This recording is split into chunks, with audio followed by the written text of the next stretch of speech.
Tonight on This Is Awful. Warner Brothers Discovery announced today that it is putting itself up for sale. The comes from buyers for the entire company. Got a hammer lock and a Tommy clock. Yeah, I'm gonna go all night. I got a suplex, no one's doing it. When I get in the fight, I got a figure four. Yeah, I'll show you some more. Anything you want, 2, 3, wear the camel clutch. I know it in mud. You'll be getting the mercy of me. Grab it in your missus tonight. Cause you know I'm gonna take flight. Cause I'm gonna pick you off the top road tonight.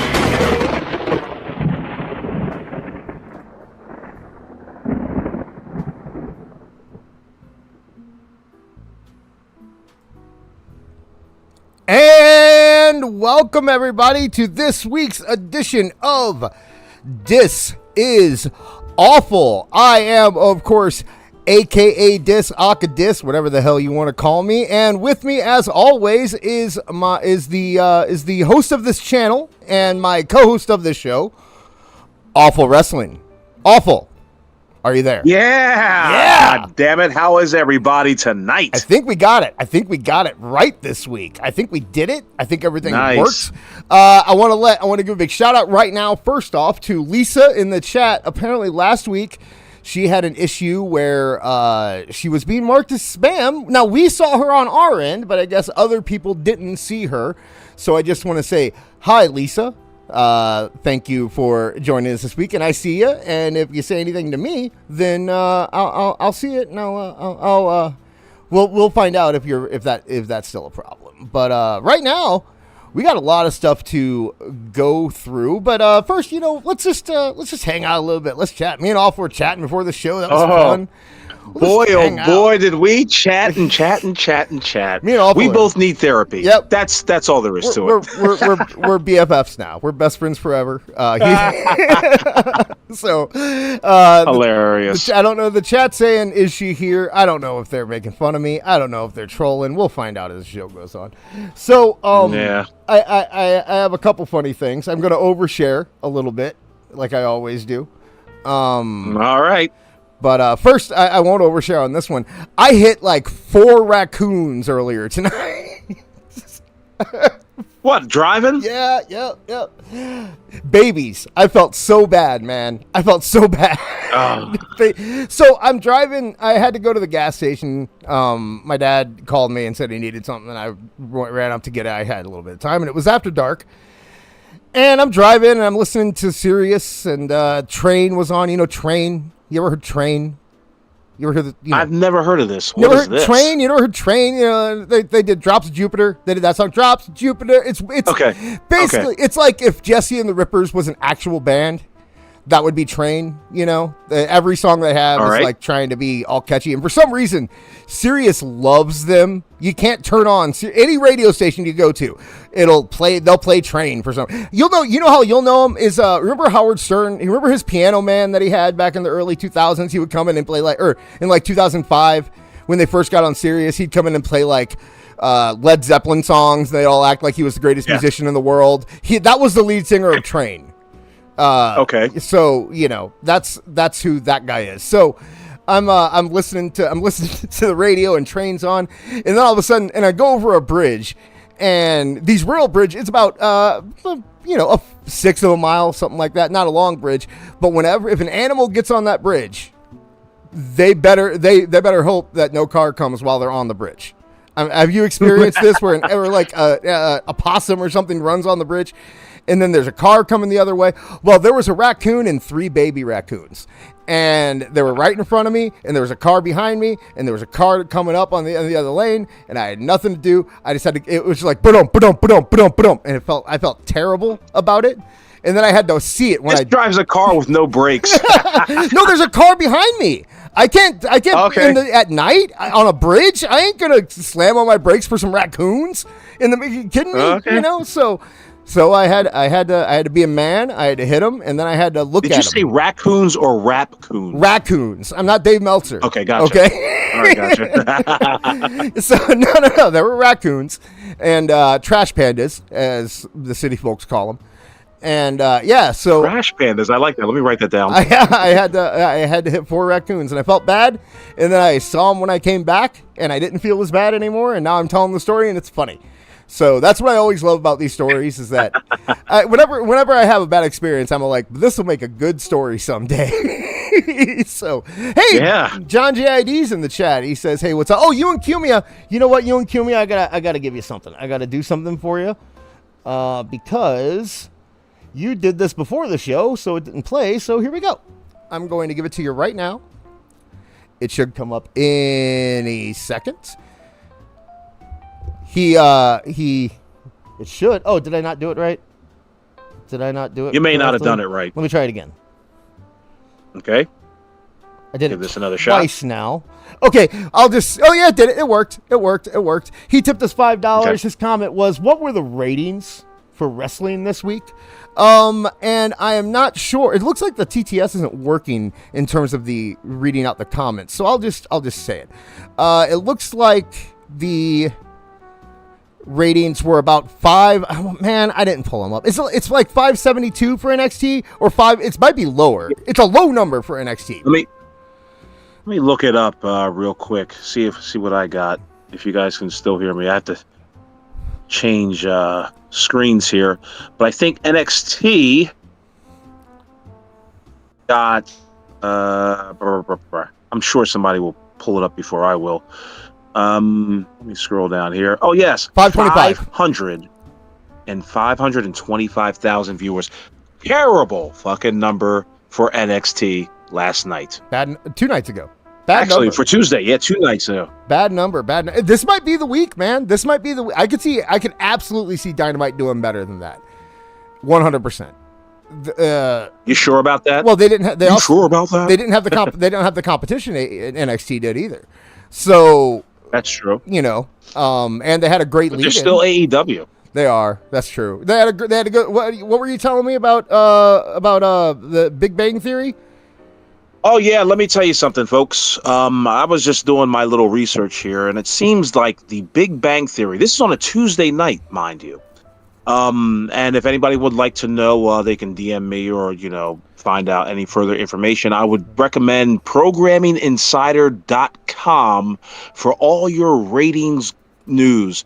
And what it shows on that is that the Big Bang Theory on Tuesday, not Wednesday, on Tuesday night, they get an average of 600,000 viewers an episode. That's from, at least from what I've seen, from 8:30 to 9 and from 9 to 9:30.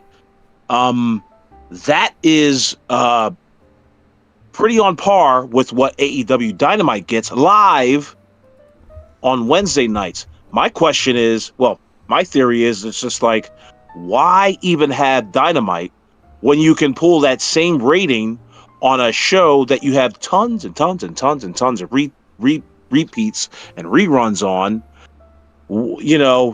It's not looking good for Dynamite. I can only imagine what their rating is going to be. And I've kind of loosened back on the whole ratings videos, because just all right, dude, I'm not going to fucking make no ratings videos on a Thursday night for a Friday afternoon ratings, exposure.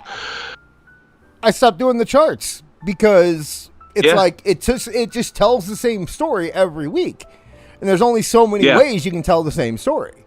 And the same story is that no one is a consistent draw in that company, and the few people that are, they don't last. Mercedes got a bump there when she first came in, and then that didn't last. And same thing, Moxley got a bump when Death Riders first started, but that didn't last. And Bucks got a little bit of a bump when they first came back, and that didn't last. It's like you can tell the same story over and over again, but it's kind of pointless. And you become it turns into just being like a war of attrition. You know what I mean? It's like, why am I even doing this anymore? All I'm doing it for now is the engagement. And I don't want to be the guy who just does this stuff for the engagement. If I'm spending 2.5 hours on these stupid charts, You're partially correct. Well, maybe in your case, I like doing it because I get to use the horse braying and the I get to play cool music that I heard at Wawa, Right, yeah, yeah. and use that over as an overlay and all that. But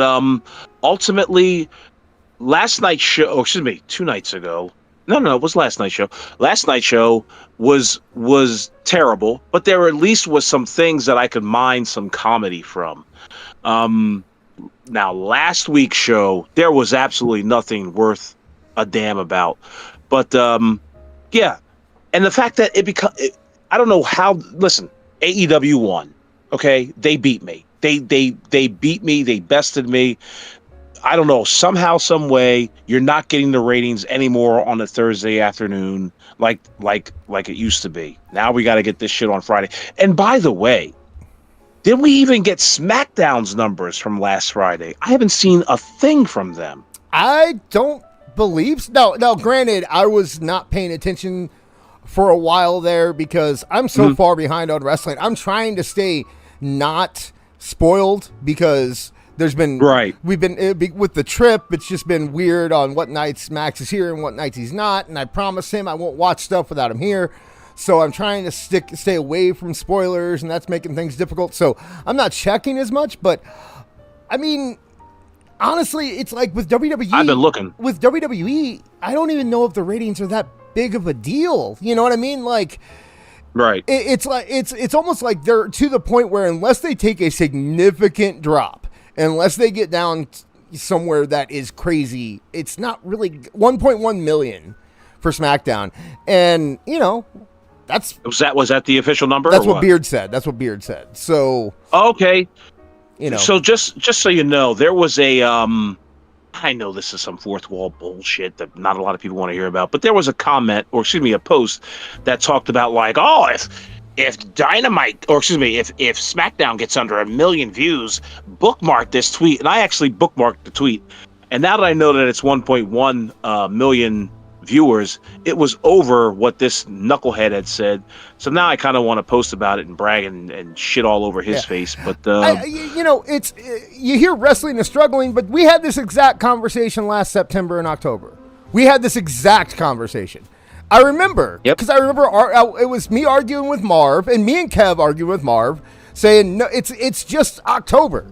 Wait till February, and you'll this will be a distant memory, and that's exactly what happened, and that's what always happens in WWE every year. It's like you always get the dip right between SummerSlam and Survivor Series. There's a dip, and then it kind of stays steady through December. And I think this year you're actually going to see a rise in December because you got the Cena stuff happening, and then definitely. But then once you hit Royal Rumble, it goes right back up, and everyone forgets. And everyone just pretends like it's always, WWE's backward. WWE is the exact. I was kind of trying to tell some certain podcaster that same thing. Like, hey, man, it ebbs and flows, it dips and rises. Stick with it. That's the difference between. But that's the difference between, like Kev said, it's the difference between AEW and WWE. And if WWE can't bring it back after Royal Rumble, then we have a problem. They have a problem at that point, but. They have always been able to show us that they can bring it back by Royal Rumble. AEW can't bring it back. It just goes down and down and down and down, and it doesn't go back up. There's no ebbs and flows. It's a straight line down. Like a cheap prostitute. Right. The only time AEW does well is when there is a strong anti-WWE sentiment online. That's the one thing that I did get from the charts. That's the one thing that I was able to notice and track is that when something like when WWE brought back Brock Lesnar and everyone online was talking about how terrible it was to bring back. That's a hard line to say. Bring back Brock Lesnar. There you go. But when they did, everyone was talking online about how terrible it was. AEW got a spike in ratings. Suddenly the sickos were out there dancing around saying how great it was. And then the next week, back down by, I think it lost like 100K the next week. And that's their ratings have nothing to do with their product. Their ratings have everything to do with WWE's, not even their product, their image, right? What people think, and and it's because it riles up.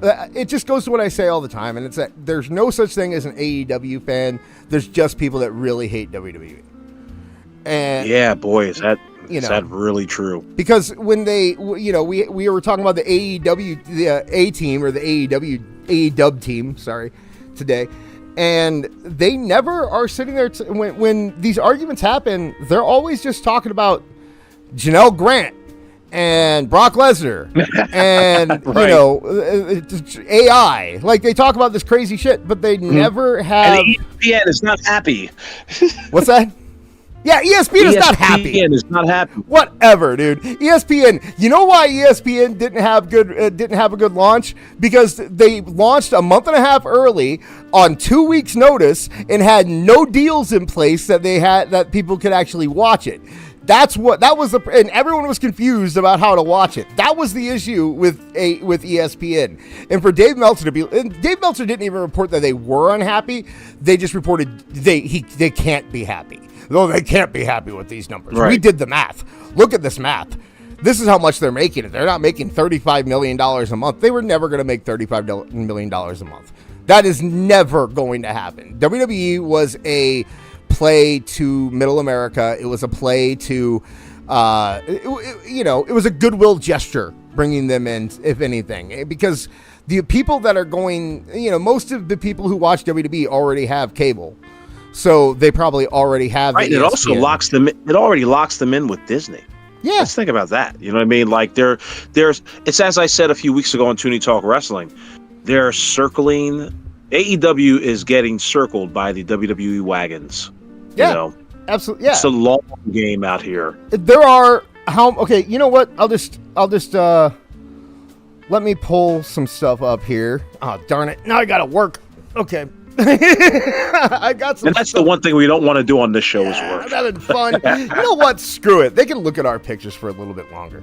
I don't need to pull that crap up. So, no, we're talking about all the, the people that are interested in AEW, the sale, or in WBD, and how they're going to be sold here soon. And basically, what happened is AEW or WB. I keep saying AEW. WBD has put themselves in a situation where they weren't for sale. They were going to divide, right? They were going to divide into two separate companies.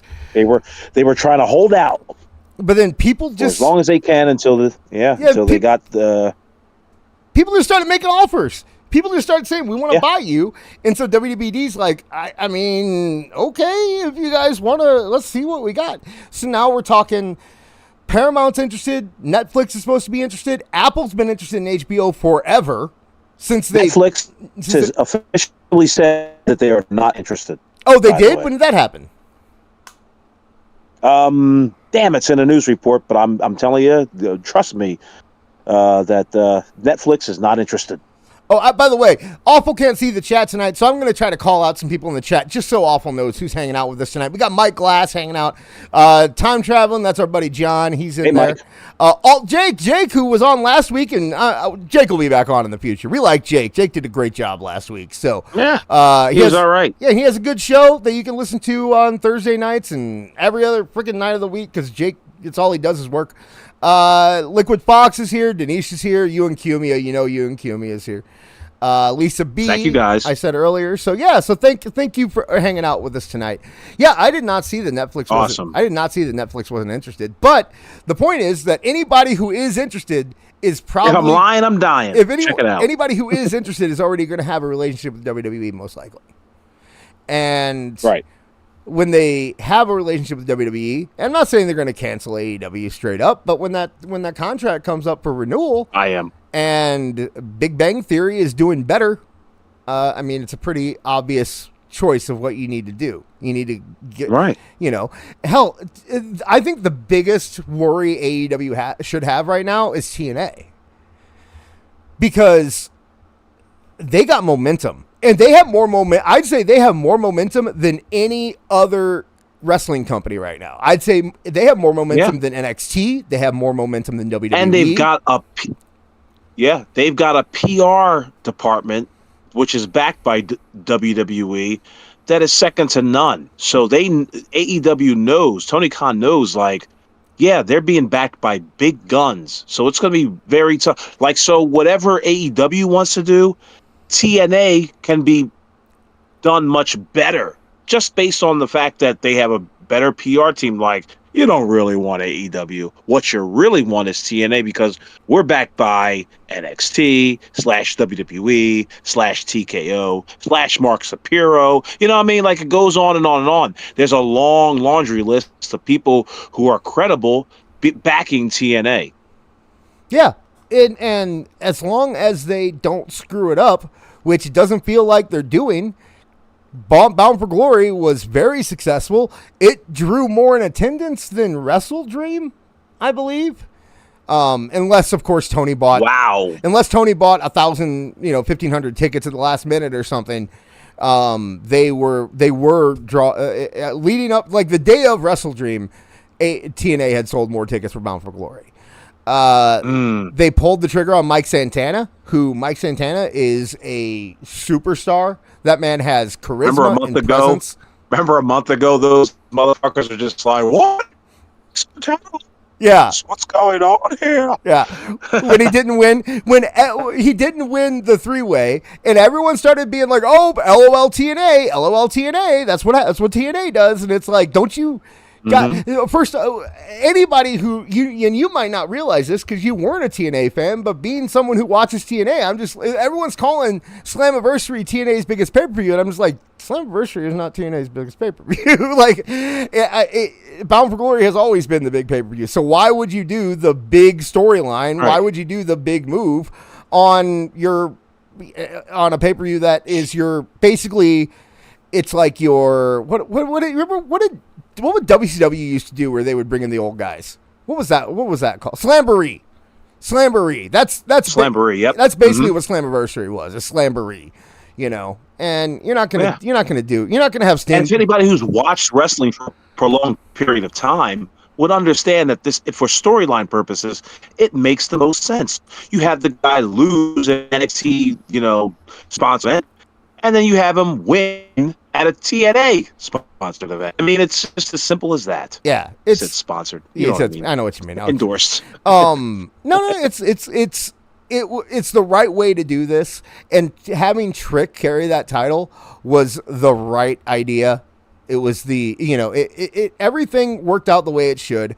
They are in a way better place than they were even 3 months ago now. That whole invasion storyline they did on TV, I know the ratings don't seem to reflect it, but I got to tell you, I heard people talking about that hadn't talked about TNA in years. So it may have not done great for NXT, but for TNA, that was a huge deal. And it positions... And don't get it fucked up.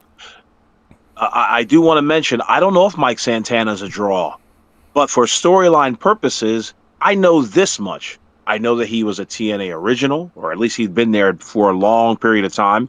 They had put that out there as him being a TNA original. My whole point is, like, they told the story. Yeah, no, the backstory. Mike Santana is one of the only guys who left TNA to go to AEW and came back to TNA after quitting AEW.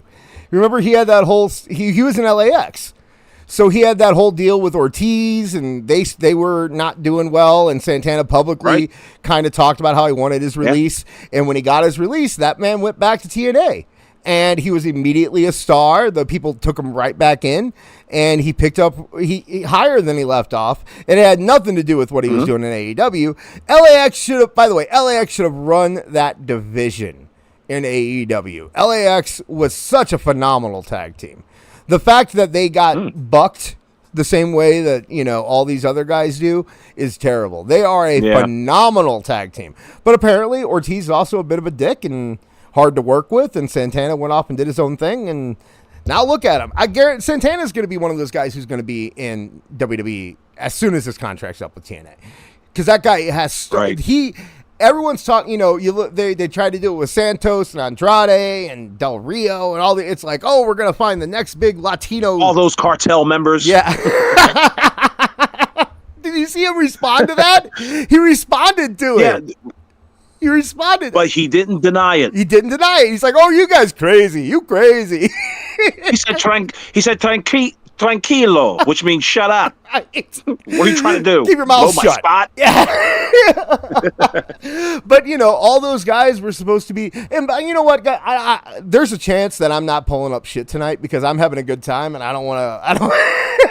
So you might just have to, you might have to just deal with this for one night. Also, I got my mic working, and before the show, when I started messing with stuff, my mic started messing up. So I kind of want to zone in here.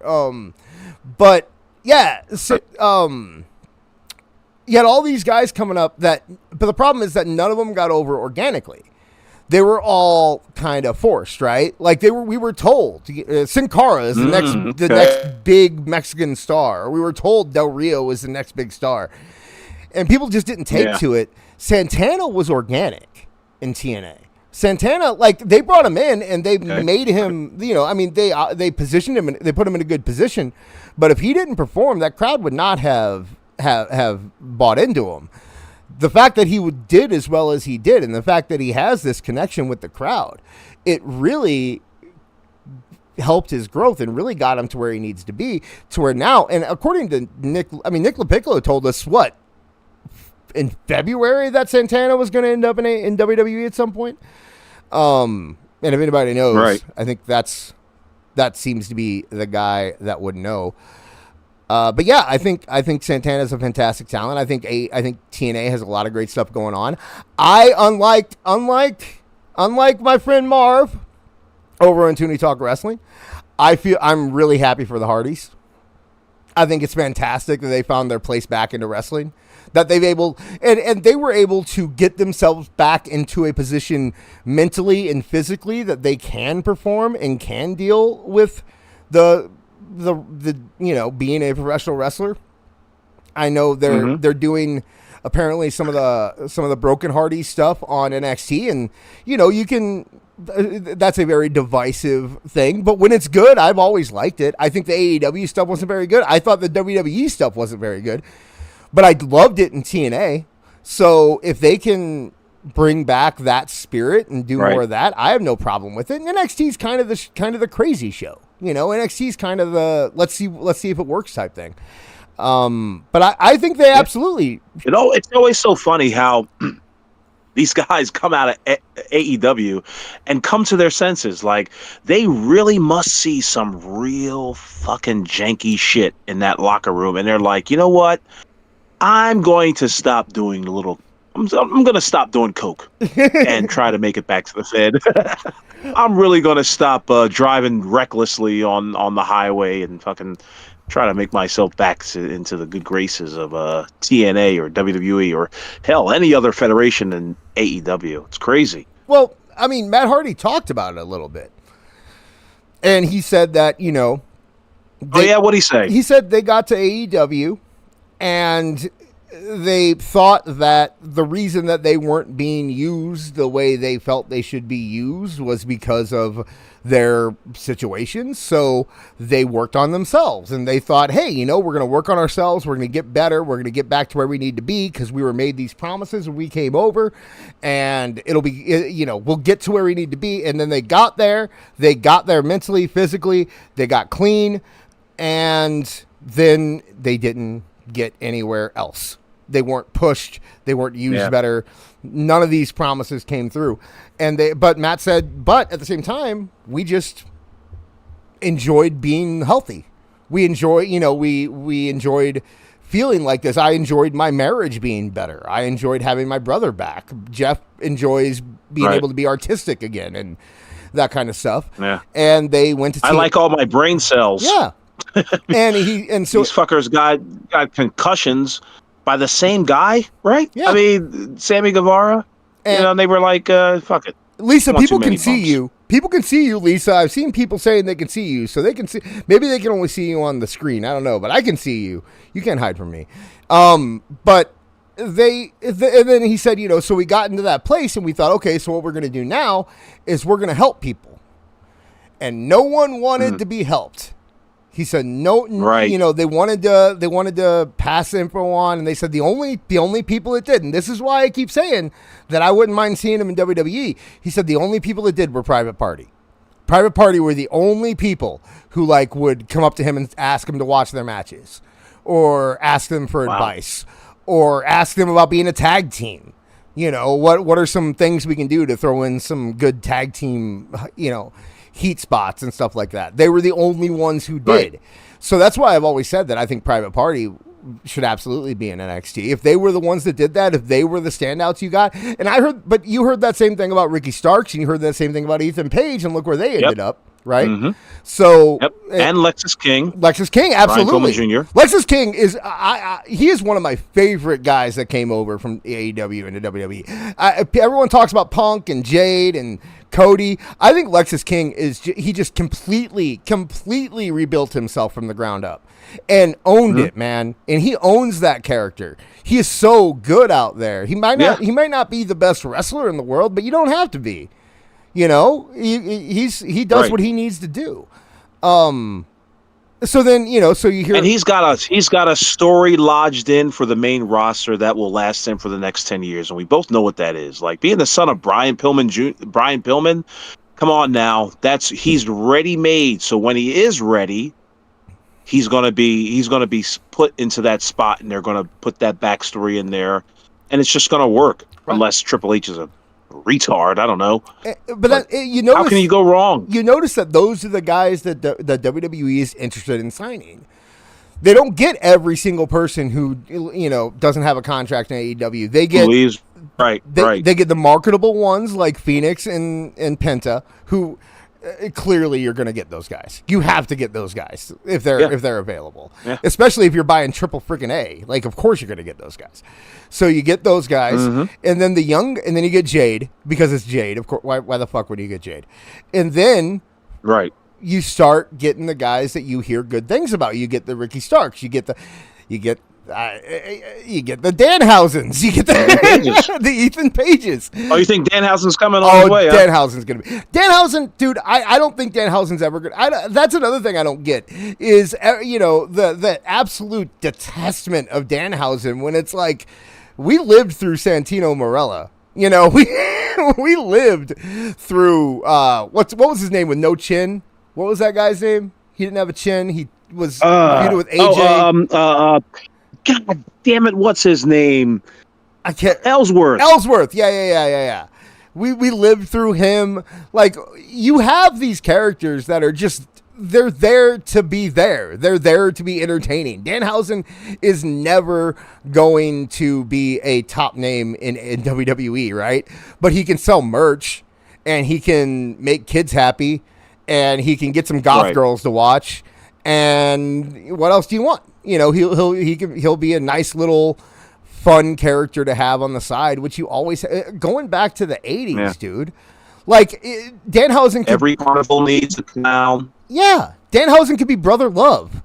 You know, Danhausen doesn't have to be a big wrestler. Danhausen could be Repo Man. You know, I mean, it's a memorable act that works. And Danhausen only gets hate from the CM Punk haters. You know, okay, so should I tell my Danhausen story? I have a Danhausen story. So Danhausen somebody a while ago, Danhausen, when he first got taken off TV, the story that was going around was that Danhausen was selling bootleg merch. Bootleg AEW merch. And I think what it was, I can believe it. I think what it was that he thought that because he sold his shirts on Pro Wrestling Tees, that he could sell them on his own at like indie shows and stuff like that. And AEW's like, well, you're yes, it's on Pro Wrestling Tees, but it's under the AEW banner. So if you're selling your stuff, then we have to get a cut. You know, that kind of just weird stuff like that. And I posted, somebody asked, why is everyone mad at Danhausen? Why is everybody talking crap about Danhausen? And I just posted, oh, well, there was a story going around that he was selling bootleg merchandise. And Danhausen like retweeted me and wrote like a soliloquy about how people shouldn't believe what they read on the internet, and people are pushing this story and blah, blah, blah. And I DM'd him. And I said, dude, I all I was doing was answering this person's question. At no point did I say you did this. I said they asked why people were giving him hate online, and I said this is why people are giving him hate online, because they think this is happening. And Danhausen was like, "Oh no, man, you're good. I get it. You're cool." And I'm like, "Okay." And then he like followed me, and I was like, "Oh, cool. Danhausen followed me," and then he blocked me immediately. So.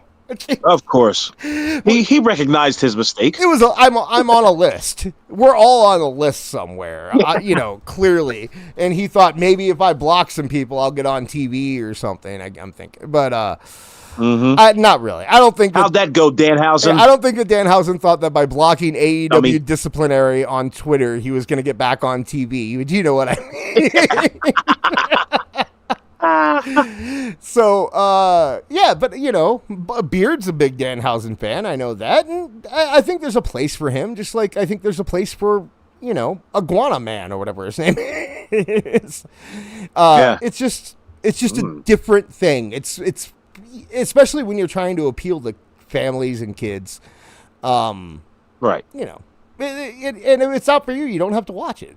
Right? Like, you don't have to, I hate to say, if you don't like it, don't watch.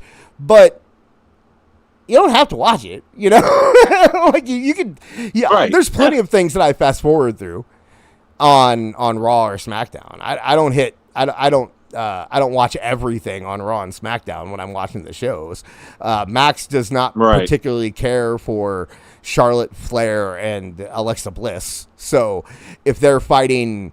Zaruka, I'm okay fast forwarding through that match. I don't mind. I know what's going to happen. It's not a big deal. So he didn't miss a damn thing. Yeah, and I did go back and watch it. It was an okay match. It was fine. I like Zaruka, but apparently Sol Ruka is injured now, so that's a thing. Mr. Iguana Man. Thank you, Lisa B. Mr. Iguana. That was his name. Same thing. Yeah, really. Danhausen blocked Mr. Iguana Man. Danhausen blocked Beard too. That proves my point. I think that we're just on a list somewhere, oh wow, right? Like you're on. I think we're all. I'm gonna have to find out. And okay, we're all. I don't know. Okay, he blocked down right now. We got blocked by Edge at about the same time, and it was like in one full swoop. Edge blocked me, you, and Beard, and I think Marv too. And it was, Dax blocked us. I think it's just a Dax list. I don't think it's an AEW list. I just think it's Dax. Because Dax is such a bitch, dude. He's such a little bitch. You know what? I will play that. Let me go there. So, Awful made something I enjoy. While you're looking up to see if... Tonight on... That's not what he made. Oh, I've got the answer. Do you think that Danhausen blocked me or not? I think he did not. He did not block me. There you go. Good. Wow. Good for you. Good for you. I'm gonna. Awful made this. This video was on his YouTube page. If you aren't subscribed or you don't check his YouTube page, here's some of the stuff that you're missing from our good friend Awful Wrestling. I'm playing your video. So shh. NBC Television Network. In 2019, a passionate group of wrestling fans emerged from message boards all across the internet. Their mission? To defend a new revolution, all elite wrestling. Wrongly accused of bias and blind loyalty, these fans invade social media, striking back at trolls who dare insult Dynamite. Armed with anime memes, cage match ratings, and clips of Kenny Hey guys, Omega, if you can they hear fight this, a if you never-ending can't war hear against this, let us bad know. faith critics. Because if someone tweets AEW is should dying, have audio. and no one else replies, and if you can tag them fast enough, I don't know. maybe you can call. I wonder. The AEW team. We should shut up. We can talk, whatever. I was gonna say, I wonder if the A-Team music would get us in trouble, because remember how we made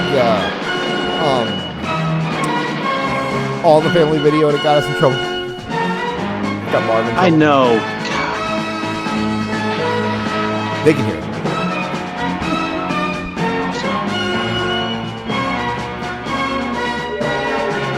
Cigar was my idea, guys. That's one thing I contributed to this.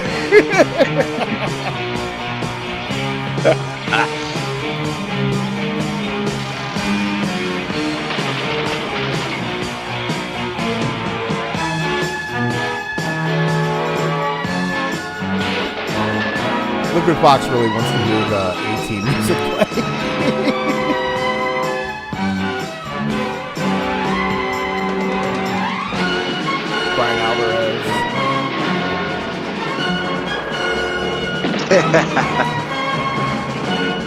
Kate's the worst. Let me know when it ends, because I've got an interesting. I got a story to tell. It's over. All right. Yeah, I think Kate's the worst. Go ahead. Tell your interesting story. Yeah, first off, I thank everybody who enjoyed the video, and the few people who hated it. But it's so crazy because just a few minutes before we got on the air, I got a DM. Can you guess who that DM was from this? I can, because you told me, but do you want me? Yeah, I did tell you. You want me to act like you didn't tell me? You got a DM from Kate, babe. Kate. It was Kate from Fightful. Was it Kate? Was it Kate? Yeah. No, it wasn't. It Kate wasn't. Slipped it into wasn't your Miss DMs. Kate Fabe. She slipped into your DM. It was. Yeah, of course. Yeah. She said, "What are you doing Saturday night?" I said, "Staying in my grandmother's basement, of course." But I got a DM, and this is real legit, from the one and only Andrew Baydala. Now, I'm not one to, tell tales out of school and expose DMs, but he was very, very cordial to me, and he said that he liked the video and he laughed his ass off, and I was very impressed. I was very shocked that he DM'd me and let me know what he thought of the video. He said he had no idea what the fucking anime was, nor did he have any clue what cage match was. And he said he liked the video, and he did not take offense to it, and I very much appreciate that, Andrew. So shout out to Andrew Baydala, the one who gets it. Now, I'm not expecting everybody to DM me and be like, that was a great video.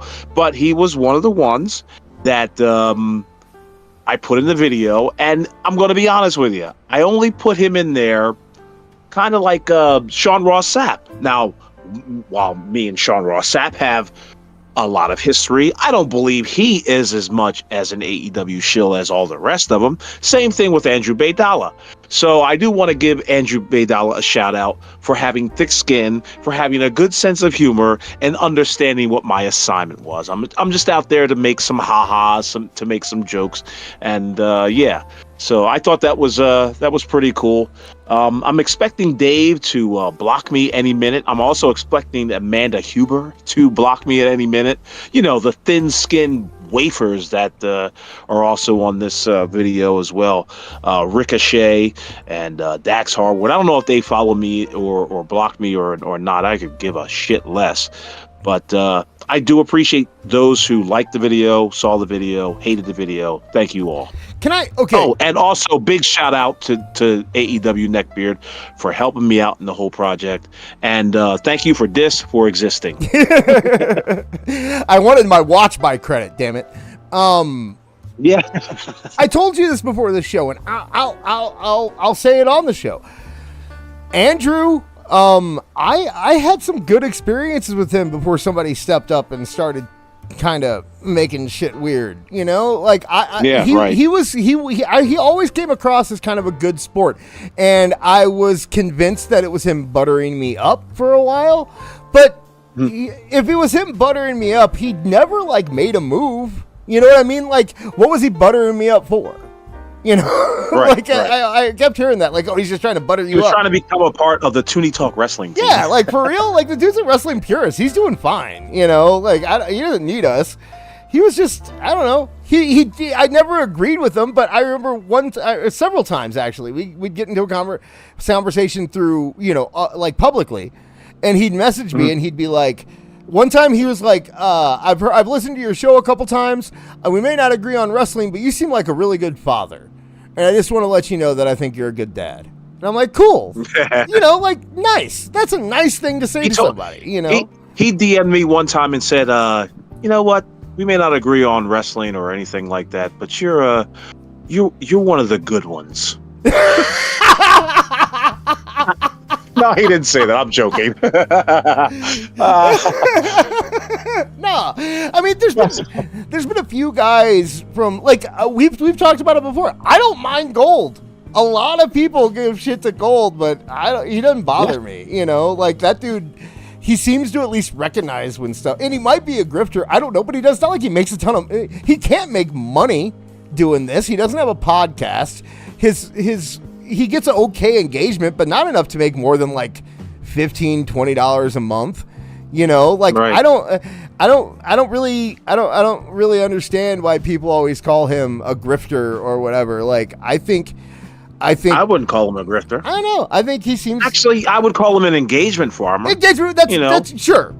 Yeah. Okay. Yeah. But I mean, if I'm gonna not like that, then there's a lot of people that I talk to all the time that I'd have to get on about that too, because I think that we're kind of all engagement farmers in a certain way, right? Like I know for about 3 months, my charts were purely for engagement. I was not doing that because of the love of the game. I hated myself while I was making that shit. And oh, really? Yes. Oh, this is new. No, I hate it. People wanted them. People wanted them so bad. It became what I was known for. And it's just like, it's like at some point you just realize I'm not making any money off Twitter. I was making like $15 maybe a month off Twitter. Yeah. I'm not, it was enough to pay for premium, but I was already paying for premium with my, cause I get a $10. It just pays for itself. Well, I get a $10 Google gift card every month. What the fuck am I going to do with a Google gift card? What I'm not playing. Give it to me. What are you gonna do with a Google gift card? Are you playing a lot of mobile games on your app? You need to buy gems for or something? No. I mean, come on. No. I'm not gonna do anything with a Google Play gift card. So I just said, okay, that's my YouTube Premium. So that covers itself. So it's just what it is. What it is. I got tired of doing it. I don't want to say bullied into I wanted to stop doing them a few months before I did, and then I had some people who were like, "You can't stop. We need it. It's so important that you do it. It's an think of the children." Yeah, exactly. Yeah. Sarah Stock emailed me, and she's like, "Think of the children."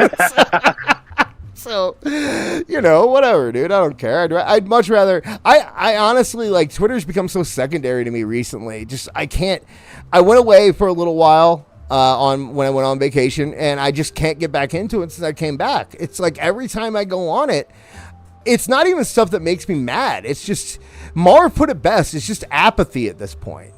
It's just like, I just don't care. Mm-hmm. I don't, if something like you shutting down Dynamite after an hour and 15 minutes, it's just like, I can't bring myself to care about this right now. With everything else going on, like I'll sit here every week and I'll have fun talking to you guys. I love that part of it, and I will absolutely bring up when AEW does stupid shit. And for one, I know everyone else hates it. I like watching those AEW pay-per-views with Marv because that's what I used to do. It just reminds me of like when I was 25 years old and me and my buddy would go to a bar and just watch wrestling because it was on. It wasn't because it didn't matter what it was. It was just, it was on. So we were watching it. And, it brings back that stuff. I'm always going to be that way. But I especially have fun when you come on, Awful, because you don't sound like you're trying to tear your eyes out the entire time you're watching it. So, yeah, right. Marv just sounds like he's gonna kill himself. You gotta get into it. You gotta, yeah. Oh yeah, it's so depressing, isn't it? It's fun. Like one time, I think it was the last pay-per-view where he was just like, "Listen, guys, just vamp for a minute. I'm gonna be doing something else. I'm gonna mow the lawn or whatever." And I was just like, okay, well, I guess I'll just do play-by-play. Now that kind of stuff is interesting, but you really do have to be like in a certain mind frame to watch an AEW pay-per-view, just as much as you do have to be in a certain mind frame to watch a WWE pay-per-view. A lot of people believe us to be like WWE shills, dude. Let me tell you something right now. I didn't watch a second of Raw. Yeah. Let me be confident in saying that. Like, I didn't watch a second of Raw this week or last week. I think I might have watched more Dynamite. Now, this is not to say that I'm not I don't enjoy the product or anything like that. It's just that there's not enough time in the day for me to watch it. Yeah. Okay, live or even on on Twitter or whatever it may be. And, But I mean, I say this all the time. A lot of the enjoyment that I get from WWE comes from being able to watch it with my kid. You know, like my kid's not into baseball or football or that kind of stuff. We got video games and we got WWE, and when I told Marv. So on SmackDown last week, Dragunov came back, right? He was the mystery opponent for Sami Zayn, or the open challenge thing, right? And Max absolutely flipped out, like was speechless when it happened. That boy loves Dragunov, and it was one of those things where he didn't even know he was that big of a fan. You know how that feels sometimes, where like, I remember that feeling where it's like you don't really know how much you like somebody until they're gone and they come back, and then they come back and you're like, oh my God, I love this guy, right? That he got that feeling, and watching him get that feeling and watching him have that experience, that was way more entertaining to me than watching the show. But I am grateful to WWE for giving me that experience, and I will support WWE because they gave me that experience. And it is a whole lot of fun going back and showing Max the stuff that gave me that experience, right? We're about to go through. WWE released last month the NWO Part 1, where it's just every NWO segment in WCW for the first year. It's like 3 hours long. And me and Max are going to start that this week because he's always asked about the NWO, and I cannot wait till we start that. Because oh yeah, man. You know, although I will say, going back to watch Buff Bagwell back in 1997 or 1998 when we did Halloween Havoc, that's a little cringy. It's a little cringy. Yeah, but dude, the birth pangs of the NWO, it was so strikingly beautiful. They hit every note perfectly.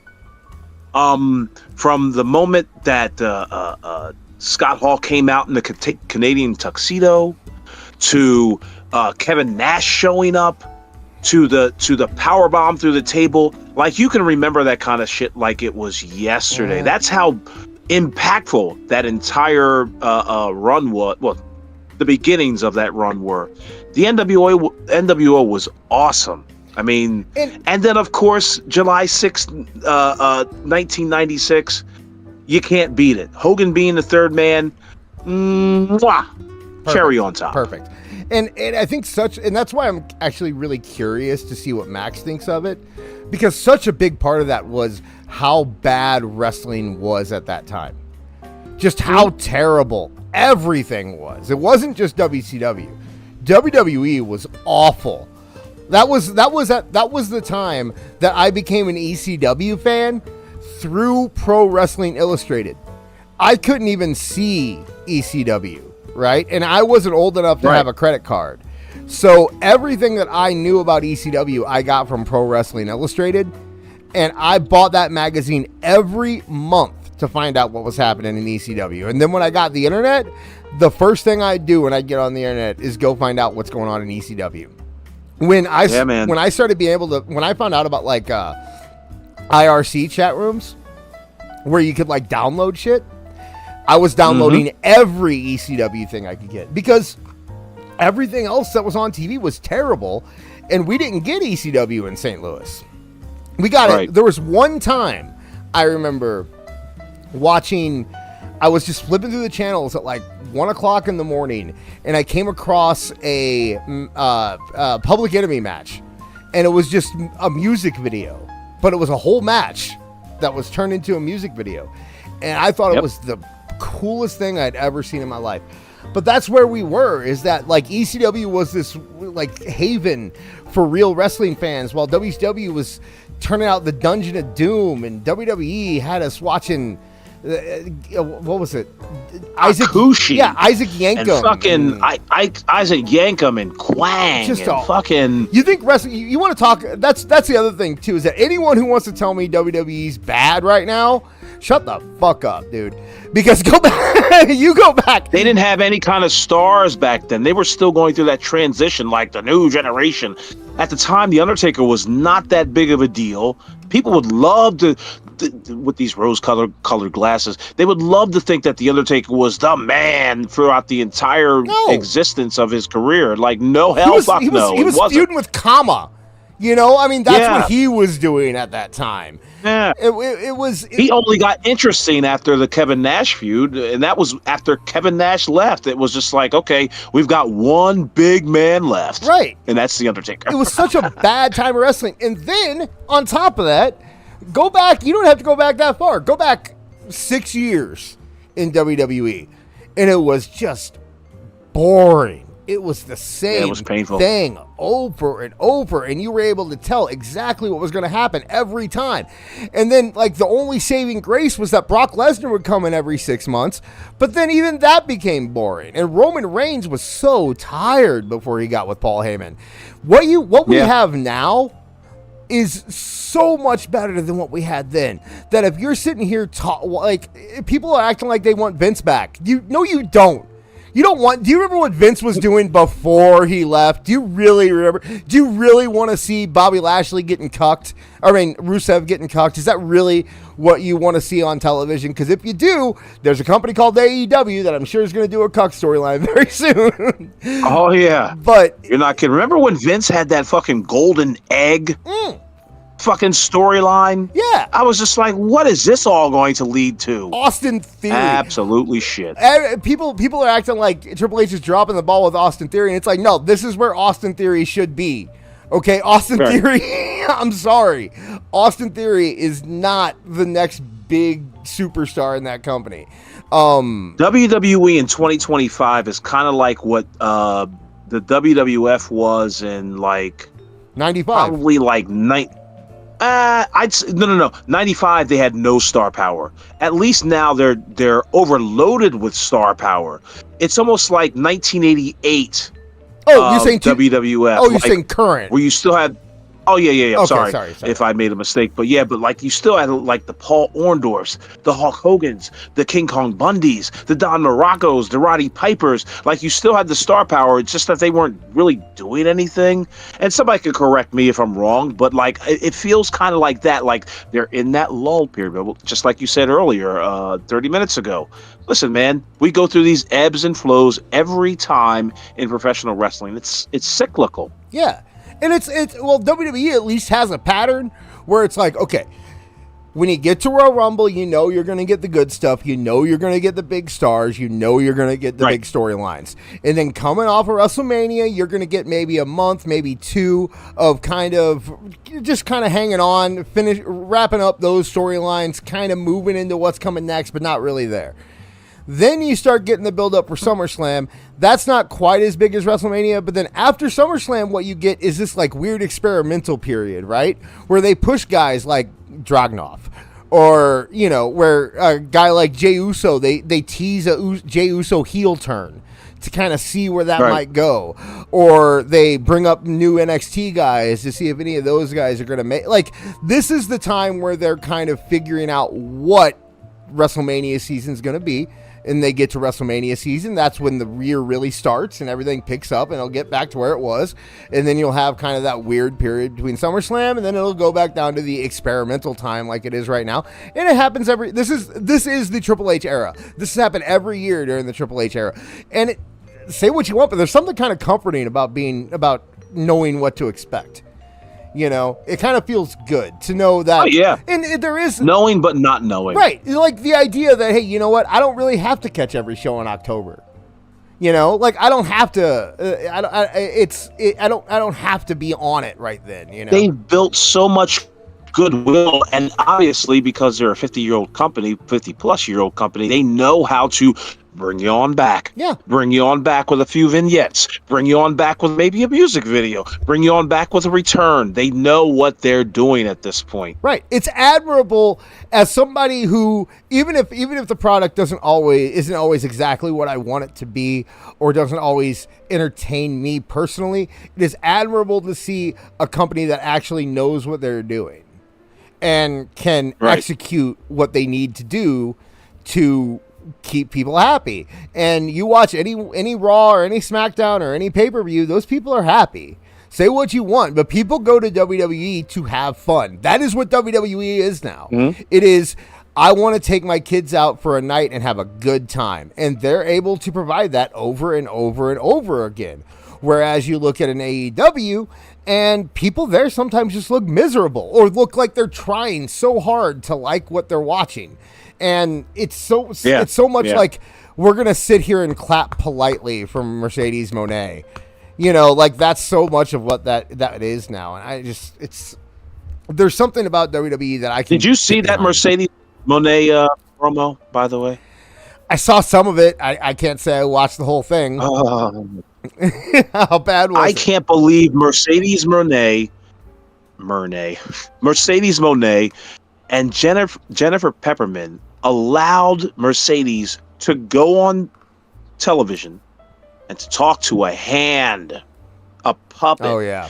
If this was WWE, they would have had her rip. They would have probably had her try to break the arm of that puppet, like just rip it off and just attack the person underneath the table.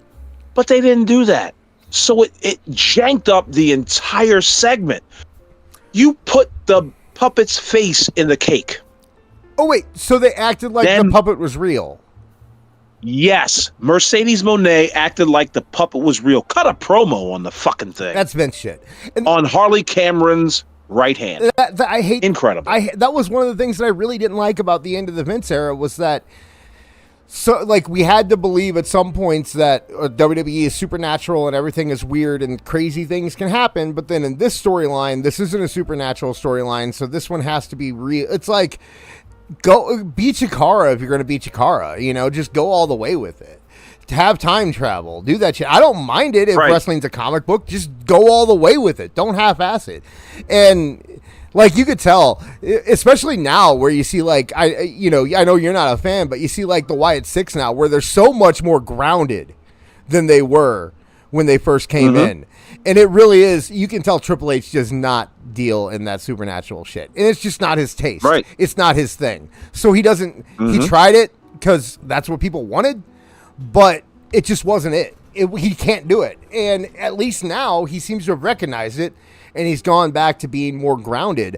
I don't think we're going to see a lot of that's why I think the Hardy Compound stuff is being held off to NXT. You know, it's like, don't bring that shit onto the main roster. Now, if it comes to the main roster, we'll see how it's done. It'll shit the bed. It probably will. The thing about the Hardy stuff is that you have to just give Matt completely control of that. You can't try to mess with it. Because Matt, he kind of knows what he's doing. And it seems crazy. It seems weird. But the people that like it love it. They didn't like it in AEW, and that's because Tony tried to ground it. You know, you can't try to ground that stuff. You can't try to make it real. You have to just let it be crazy. And there's nothing wrong with some crazy, right? But you can't, like I said, you can't half-ass it. You can't. Yeah, Mercedes played it completely straight. She was yelling at the puppet. It was just, it's just like, and this is right at the 9 o'clock hour. I can't wait to see those quarter hours because just like it's going to tell the story. Like people probably fell off a cliff watching that segment because it made no sense from the opening, from the moment she stepped out there. She told her ring boys or whatever, it was like 12 guys who were holding each and every belt. She told them to go away. She gets in the ring. She tells Renee Paquette to fucking she tells Renee to get the hell out of the ring and then cuts a promo on this puppet. And of course the whole thing is a ruse because she puts the puppet through the cake, and then Harley Cameron, who hasn't been doing anything for fucking months, comes out from underneath the table. She tries to attack Harley Cameron, and then out of nowhere, Chris Statlander comes up from behind her with the championship around her waist, which was just like, what the fuck is going, like, why would you have your championship around your waist? Get that out of here. But it's just like, it was the worst beginning, middle, and an end to a segment I'd ever seen. and I thought it was never going to get any worse than what I saw a few weeks ago with Darby Allin and the Death Riders. Oh boy! The funny thing is, terrible. Jen Pepperman is so much Vince McMahon towards the end. Yep. She has no other point of reference. Well, who else are you going to go to? Soap operas. That's all she did before Vince got her. But it is so much Vince McMahon in like 2021. Just this like miserable, apathetic. You can tell he's run out of ideas. I saw somebody in the chat, and I apologize that I didn't take note of who it was, but someone said his last creation was MXM and Max Dupree. Yep. And you can say what you want. I see people all the time. I was talking to Kev about this. I see people all the time saying that, like, you can tell Triple H doesn't like LA Knight. It's like, are you fucking kidding me? Are you kidding me? That man has been pushed so far above his ceiling. LA Knight is so far above the fact that he is feuding with guys like CM Punk and Seth Rollins and Jey Uso. Jey Uso's a star. I'm sorry, Marv. I'm sorry you don't want to hear it, and I'm sorry there's people in our Discord that he's don't not want to hearing hear it right now. But yeah, he's not going to hear it. But Jey Uso is a star. He is a made man at this point. And that's actually one of the storylines. So let's have you been paying attention to that storyline? Because I kind of dig it. I kind of dig that storyline. The stuff that's going on with Jay and Roman and Jimmy and that whole thing. Yeah, sure. It's exactly. And of course they're holding it off. Right. For a better time. Well, they were. I don't know if they can now because of Seth injury. I think they had to kind of fast forward some stuff on it. Yeah. But Kev was 100% right, wasn't he? Like Kev said, they're turning Jay into Roman. He said that, a year ago? He was talking about how they're turning Jay into Roman. And sure enough, here we are. They're playing off that exactly, But are they making it interesting enough so that you are salivating for a Jey Uso Roman Reigns program? No. But you know what I am salivating for? Whatever the fuck Jimmy's gonna do. I want to see what Jimmy's gonna do so much, dude. Jimmy is holding that thing together, and if they have a plan for him, I think. We could end up getting. I've always been more of a Jimmy fan than a Jay fan. So I bet you are. I like Jimmy. Jimmy. It's weird because he gives off little brother vibes, but he's the big brother. You know what it is about Jimmy? It's he's more real than Jay. Yeah. If you put two together, one looks manufactured, one feels organic. Yeah, and I also think Jimmy's a little. How do I say it? Natural. Drunk. He's more natural. Sorry. Like he doesn't seem like Jay seems forced a lot of times. But that's just a matter. I'm not even talking about like he's forced on us. I've always said I think Jay got over organically. Jay is one of the only people in that company that has truly gotten over organically. But I will say the problem with that is that when Jay got over organically, like the marketing team caught on and was just like, oh, let's push, and rightfully so, let's push this guy to the moon. But it was just like, I dare say it was almost kind of like an overnight thing. It's just like, now we're You broke. Yeah, you broke up there. You broke up there. It was just like it feels like it was. I'm sorry, good, because I didn't really have a good point to make, except to say that it felt that Jey Uso was kind of like manufactured to, it went from organic to manufactured almost very quickly. Well, and I think what they're doing right now is actually really smart. They have written his drop off into the storyline, right? Right. And it's interesting that they've done that because they did it before he actually started dropping off. Like, I know that we don't have the feel for Jey Uso, right?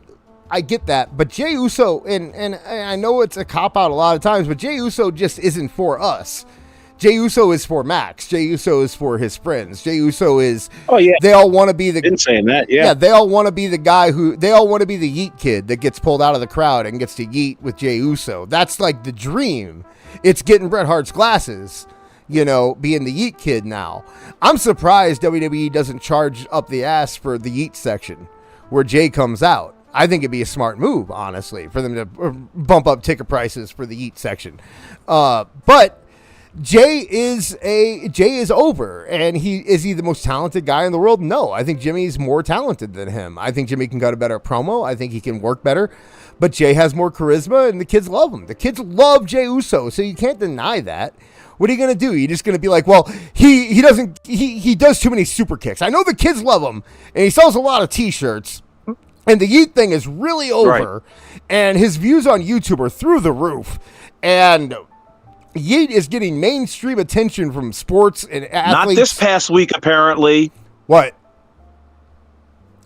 happened? You didn't hear about, like, there's a big, gigantic ratio of dislikes to likes for Jay Uso winning that battle royal. What did I just say? They wrote his downfall into the storyline. They did that. They have made Jay Uso not as appealing as he was. He was still getting all the likes and he was still getting all the views until they started making him kind of a heel. And since this is planned, this is, I mean, they are WWE. It's like we talked about it. We talked about it plenty of times. It's a playbook. It's the new kayfabe, right? It comes from Unreal, right? They know how the internet's going to react to this stuff, so they booked the way they want them to react. They know the internet's going to. Why do you think it's a coincidence that he got ratioed, quote unquote, 2 weeks after he started turning heel? 2 weeks after he turned on his brother? Do you think that his ratio came because he won? Good point. I mean, do you think that his ratio came because he won the Royal Rumble? Or do you think the Battle Royal? Or do you think his ratio came because he turned on his brother to win the Battle Royal? You know, I mean, that's the thing, is that I see your point. It could be either way, but they wrote it into the story. So now they can say they're doing exactly what we wanted them to do.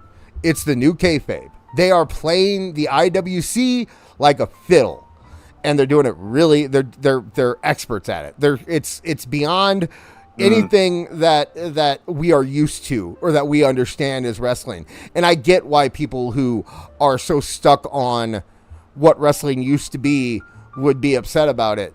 But as someone who was all about ECW in the late 90s, or as someone who got into TNA in the 2000s, or as someone who ventured outside of WWE in the 2010s, I admire the idea that WWE understands that the business has to change with time.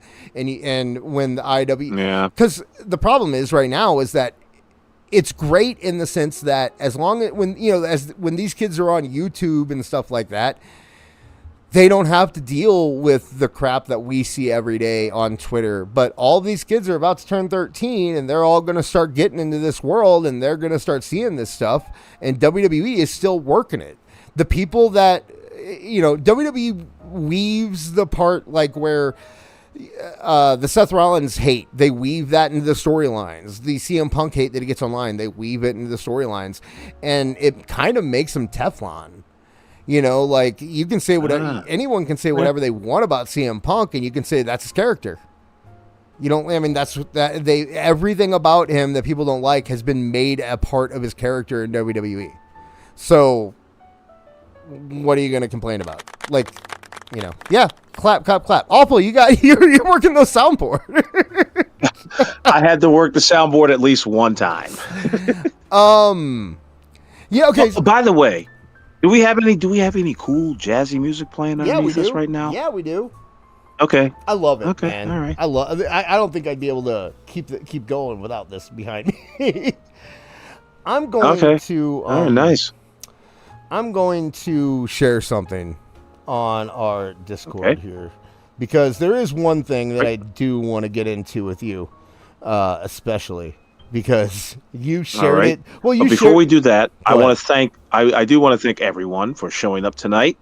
And if you like what you heard so far, please like, share, and subscribe to This Is Awful. Hit that like button, please. And if you so choose, leave a tip. It'd be very much appreciated. Go on. All right. Yeah, we have that little thing at the bottom there. If you can't see it, and we also have them popping into chat every once in a while. So, That annoying little bot. yeah, I slowed it down. Don't worry. Okay. No, I'm talking to the chat. You shared some of this in the chat earlier, in the group chat in the back. So I do want to bring it up. So let me pull this up Please. on Discord. This is the Devon Dudley stuff. Ooh, yes. Which I actually do find very interesting, especially the interview part of it. So let me we're gonna hit watch stream, and then I'm gonna hide us, and I imagine this should be right where we want it to be, and then I'm gonna go here. All right. So they did an interview with was it Maven that they did the interview with? Or David O'Ton, one of those guys. Yeah, well, one of those Negroes. We'll find out. But they were asked about Devon specifically because he's made comments about him. He's made comments about problems that he had with certain people in WWE. And let me do this here. Should I kill the music? Do you think maybe? That might maybe turn up the video up just a little bit more, I guess. Turn the video up. Let me do that. Here. And sorry guys, you're gonna have to bear with me here. This is like I said, I was kind of gonna not. Oh, there it is. I got it now. Okay. I got it now. right. I found the volume. Complicated business. All right, so let's listen to what they have to say here. From the first day that we ever got together, that we ever experienced, or you ever experienced racism? No, I didn't experience it when we were together because of the fact that when we got together, we were in ECW. And in ECW, I did not experience it. I experienced it in WWE. You know, I experienced it with certain top officials who I don't really want to go and Shout say out any names counselor. because I feel Say names. Say names. well, you know, I'm just gonna say it like this, you know, I didn't wear a 10-gallon hat or anything, but my point was, you know, when Interesting. a person, Go Sooners! but when a person comes up to you and tells you that they don't like you because of Pause the it color this. of your skin, Pause it right here. and you're sitting up there going, wow. There we go. I feel like you know who they're talking about. I'm completely clueless. Really? Who could they be referring to? You joking? You can't. You motherfucker. You're messing with me. 10-gallon hat. Go Sooners. Come on, man.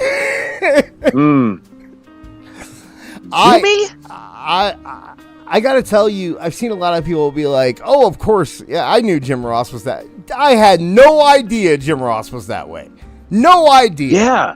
None. I'm kind of stunned, but I'm not surprised. I'm not. If that makes any sense. Okay, I'll be completely honest. I'm never surprised when I find out any white person is racist. Okay. I've been around enough white people to know that you never know who it's going to be. If anything, I'm disappointed that JR is so stereotypical to where he's exactly who you'd think would be. And I thought for a long time that he was kind of bucking the stereotypes a little bit. And right. It turns out he played his part well. I believe Hypocrite. Devon. I don't think Devon has any reason to lie here about this. Right. Okay. Okay.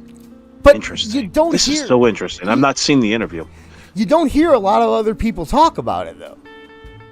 You know, like because he's held in such high regard that people don't want to ruin. And the man had Bell's palsy, and he lost his wife, and he's on and off cancer treatments and all this, and the sympathy level is probably at an all-time high for Jim Ross. Yeah, that's true. But I mean, even back when it wasn't that way, you didn't really hear this stuff, you know? It just wasn't a thing. And so they were trying to keep Jobs Bull, and he was the head of talent relations. Yeah, but I mean, even I'm talking specifically, like, don't you think you would have heard Mark Henry talk about this? You know, Mark Henry was also like thrown back to OVW. Like, again, it just buttresses my point. People were trying to stay alive and stay afloat in the WWE or WWF, whichever you want to call it. you think so? I mean, Yeah, like Mark Henry wasn't in WWE. I know guys like that. Mark Henry's not in WWE. You know? No, not anymore. But at the same time, he was in AEW. What was he doing? You know, kissing babies and shaking hands. Yeah. I don't know. You heard so many people just openly talk about Michael Hayes, or openly or not. Right. That's who I. Yeah. That's what I always thought it was, because Devon's told this story before, but there was never any hint as to who it was. And I always thought it was Michael Hayes. In the chat, look, I just went back to the YouTube chat screen here, and Young Kumia, I could believe it about Michael Hayes. Everyone thought that about Michael Hayes, but now I'm starting to wonder. Right. Man wore a Confederate flag as a fucking cape to the ring. Yeah, now I'm starting to wonder if all those things that we heard about Michael Hayes, or we assumed was about Michael Hayes, if it was actually about Jim Ross. Think about this. I'll let the music play and let's really weigh on this. Jim Ross and Excalibur. Like, I mean, put two and two together. I may have to revise my Death of AEW episode 4. Because I buried Excalibur in that video. Right. And tonight, I find out that Jim Ross is just as much of a prickish a-hole racist as Excalibur. Wow. Just mind-blowing stuff. Now, the story is that he said, "I don't like people who look like you." Like, that's the most racist thing I've ever heard. Yeah. Seriously, I can't imagine. I've told you before, dude, and I'll say it all. I don't care.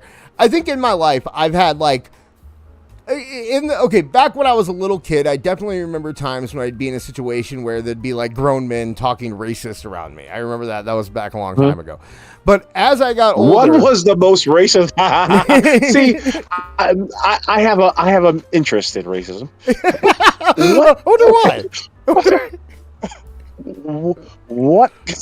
What could it have been that was said? Okay, you might want to just give it to me in the private chat, but like it's crazy to hear. Okay, first off, my experience is not going to be your average white person's experience, because I grew up around cops, and cops dehumanized everyone. Like, I remember hearing, like, I'd be, because my dad would take me to like bars when I was a kid. Like, I'd go to a bar and he'd give me $5 to go play the pinball machine, and he'd hang out with his friends, you know? Right. And I remember specifically hearing things like they would talk about, you know, there was a house fire last night and we had to go pull out a bunch of crispy critters. And that was like dead. Yeah, right? Like, and that wasn't racist. They were talking about, yeah, like, you know what they were, it was kids. Right, you know? right. Yeah. But the idea, and so, you know, the idea at the time was like, it was like, we have to, if we talked about these people like they were real, then we'd have to, we'd kill ourselves. You know what I mean? Like that kind of thing. Right. That does make some slight sense. Yes, but they have it's a bridge too far on some of those comments. Right. And so, like, I remember, and like my dad, when he retired, he had a long talk with me about how that was wrong, you know, and he realized how wrong he was and all that stuff. And from that point forward, it was just over. You know, he kept telling me, like, you know, it was wrong. It was something that it's the same reason that, like, when you hear people in war, you know, they write like stuff on bombs and stuff like that when they're dropping them on people. And it's just, it's because it's the kind of the mental thing that you have to do to kind of adjust to be able to do that, you know? So my experience is not going to be the same as that. And it goes because also, like, you have to realize there were 4 black dudes in the room that were saying the exact same thing that my dad was, or that the other guys were. Right. They were all doing it, and it was just, that was what they did. So I grew up around that until I was about 9 or 10. And then my dad Officer Tom. Yeah. So, you know, and things changed as I got older. My dad, when he got more religious, he kind of realized how bad it was, and he had to talk with me about how wrong it was and how he was a changed man, and he regret. Yeah. People change. And that's one of the reasons that I always give people the benefit of the doubt and the ability to change, is because I watched my dad change, you know. Can I ever tell you this story, about how I was next door neighbors? Yes, with a white supremacist. We've talked about this. Yeah. We've talked about it. But yeah, anyway. so I, you know, I witnessed that change as I got older, and I admired it. But since then, like I told you a couple times, I've only been in situations where, like, it'd be 1 or 2 people who just would openly talk racist around me. And those people were always, everyone would look at them like they're crazy. It would always just be like, you're the dumbest person. Like, why would you do that? Who says that stuff? You know, but out loud. But what I did find out from that was that you never know who it's going to be. It's not the people that you think it's going to be. It's always the people. Precisely. Yeah, it's never it's always like, it's weird. There's never a pattern to it. It's just random. And because of that, like I said, I never really knew what to expect, you know. Right. And to hear it about Jim Ross, it sucks, man. It does suck because it kind of ruins your image about him, you know? He did come, You think so? You think I mean, yeah. I really do. Really? Why is that? In fact, I'm a little disappointed because I probably should have known. You know, we should have just fucking known. I guess, but I mean, that's to say that, you know, every guy with a southern accent and a cowboy hat is going to be racist, and that is not my experience. You know, not mine either. But let's hear Devon. No, that's it. I mean, that was it. That Devon just it got awkward after that, and it kind of stopped. So. So you don't get this kind of conversation on the JD or Solomon or fucking. No, but Phil Marks or anything. It does disappoint me because, like I said, now I'm starting to question everything. I'm starting to question if, like, maybe Michael Hayes isn't that. Maybe that's maybe. Stop right there, Dude, my friend. Did you ever? No. Those things can be true. Well, I know what I'm saying is that I know they never named names, right? Right. So. Are all the stories that they always say a higher up in WWE, someone very important in WWE, someone very high up in WWE? And let me tell you who I thought it was. To be quite honest with you, I always thought it was either Pritchard or Laurinaitis. See, I knew it wasn't Pritchard because Pritchard wasn't there half the time that these stories happened. You know, and Michael Hayes was the one who was there the entire time. So I just always thought it was Michael Hayes. But now I'm wondering. Tony Gurria. Yeah, well. But now I'm wondering, was it always Jim Ross? Are all of these stories about Jim Ross? And does Michael Hayes get a bad rap because people just assumed it was him because he was the one who came out wearing the Confederate flag? And Jim Ross was the guy who. And also now, dude, Bill Watts, man. Like, we thought for a long time, like, we kept saying, you know, people always gave Bill Watts a bad rap, and that he wouldn't have felt that way a day in his life. Look how hard he pushed Junkyard Dog. Look how hard he pushed. Jim Ross was the one who gave us those arguments. True. So that is very true. You know, Jim Ross was the one who gave us those talking points. And if we're hearing this about Jim Ross, and he is big buddies with Bill Watts. He's in love with the man. Love with the man. Yeah. You know, he will defend him over Tony Khan at this point. Bill Watts is Jim Ross's only boss that he didn't turn on after he left. Every other boss he's had, he's talked shit about after he left when he was with the next company. He did it with Bischoff, he did it with Vince, and now he's doing it, and he did it with Triple H. He's done it all the time. Whenever he gets let go, he talks shit about the boss that he just left. Never did that with Bill Watts. So he Interesting. He really loves Bill Watts. Interesting. But it makes me wonder if he knows where the bodies are buried, and that's kind of part of it, you know? I don't know. Right. I don't know. I do think that I think racism is probably a bigger problem in wrestling than we think it is, you know, than we give it credit for. I mean, we saw it on, I made a joke about it on Saturday, but we saw a match where they took the 6 black guys and put them in one match together with a black referee. And it's probably so prevalent and yet so subtle at the same time. Like, you can only talk to somebody like a Tony Khan after the fact that you've done a 6-man tag with a bunch of black guys, and you got to be like, my friend, you got to take a step back. Look what you just did. Right. And that's how you get them to understand and perceive what they're actually doing, and maybe have an opportunity to switch up. Like, that is perceived as. See, I'm not going to go so far as to say racist. That is very racial. Yes. Yeah. There's a racial undertone being played. It's very obvious. You may not want to do that anymore. And I think there's and I'm, by the way, I'm somebody who has no problem playing into stereotypes. I think that stereotypes are, everyone kind of paints them as being a negative thing, but I think that stereotypes can also give it's shit that keeps you alive in some instances. Mm-hmm.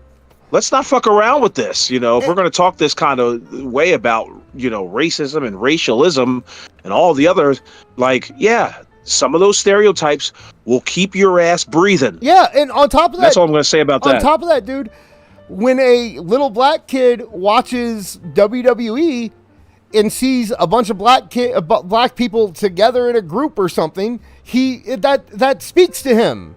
There is a aspect of that where it's like it goes all the way back to the beginning of the WWF, where it's like, okay, we have to have our Italian guy, we have to have our Irish guy, we have to have our this guy, so that all the different groups have somebody to cheer for.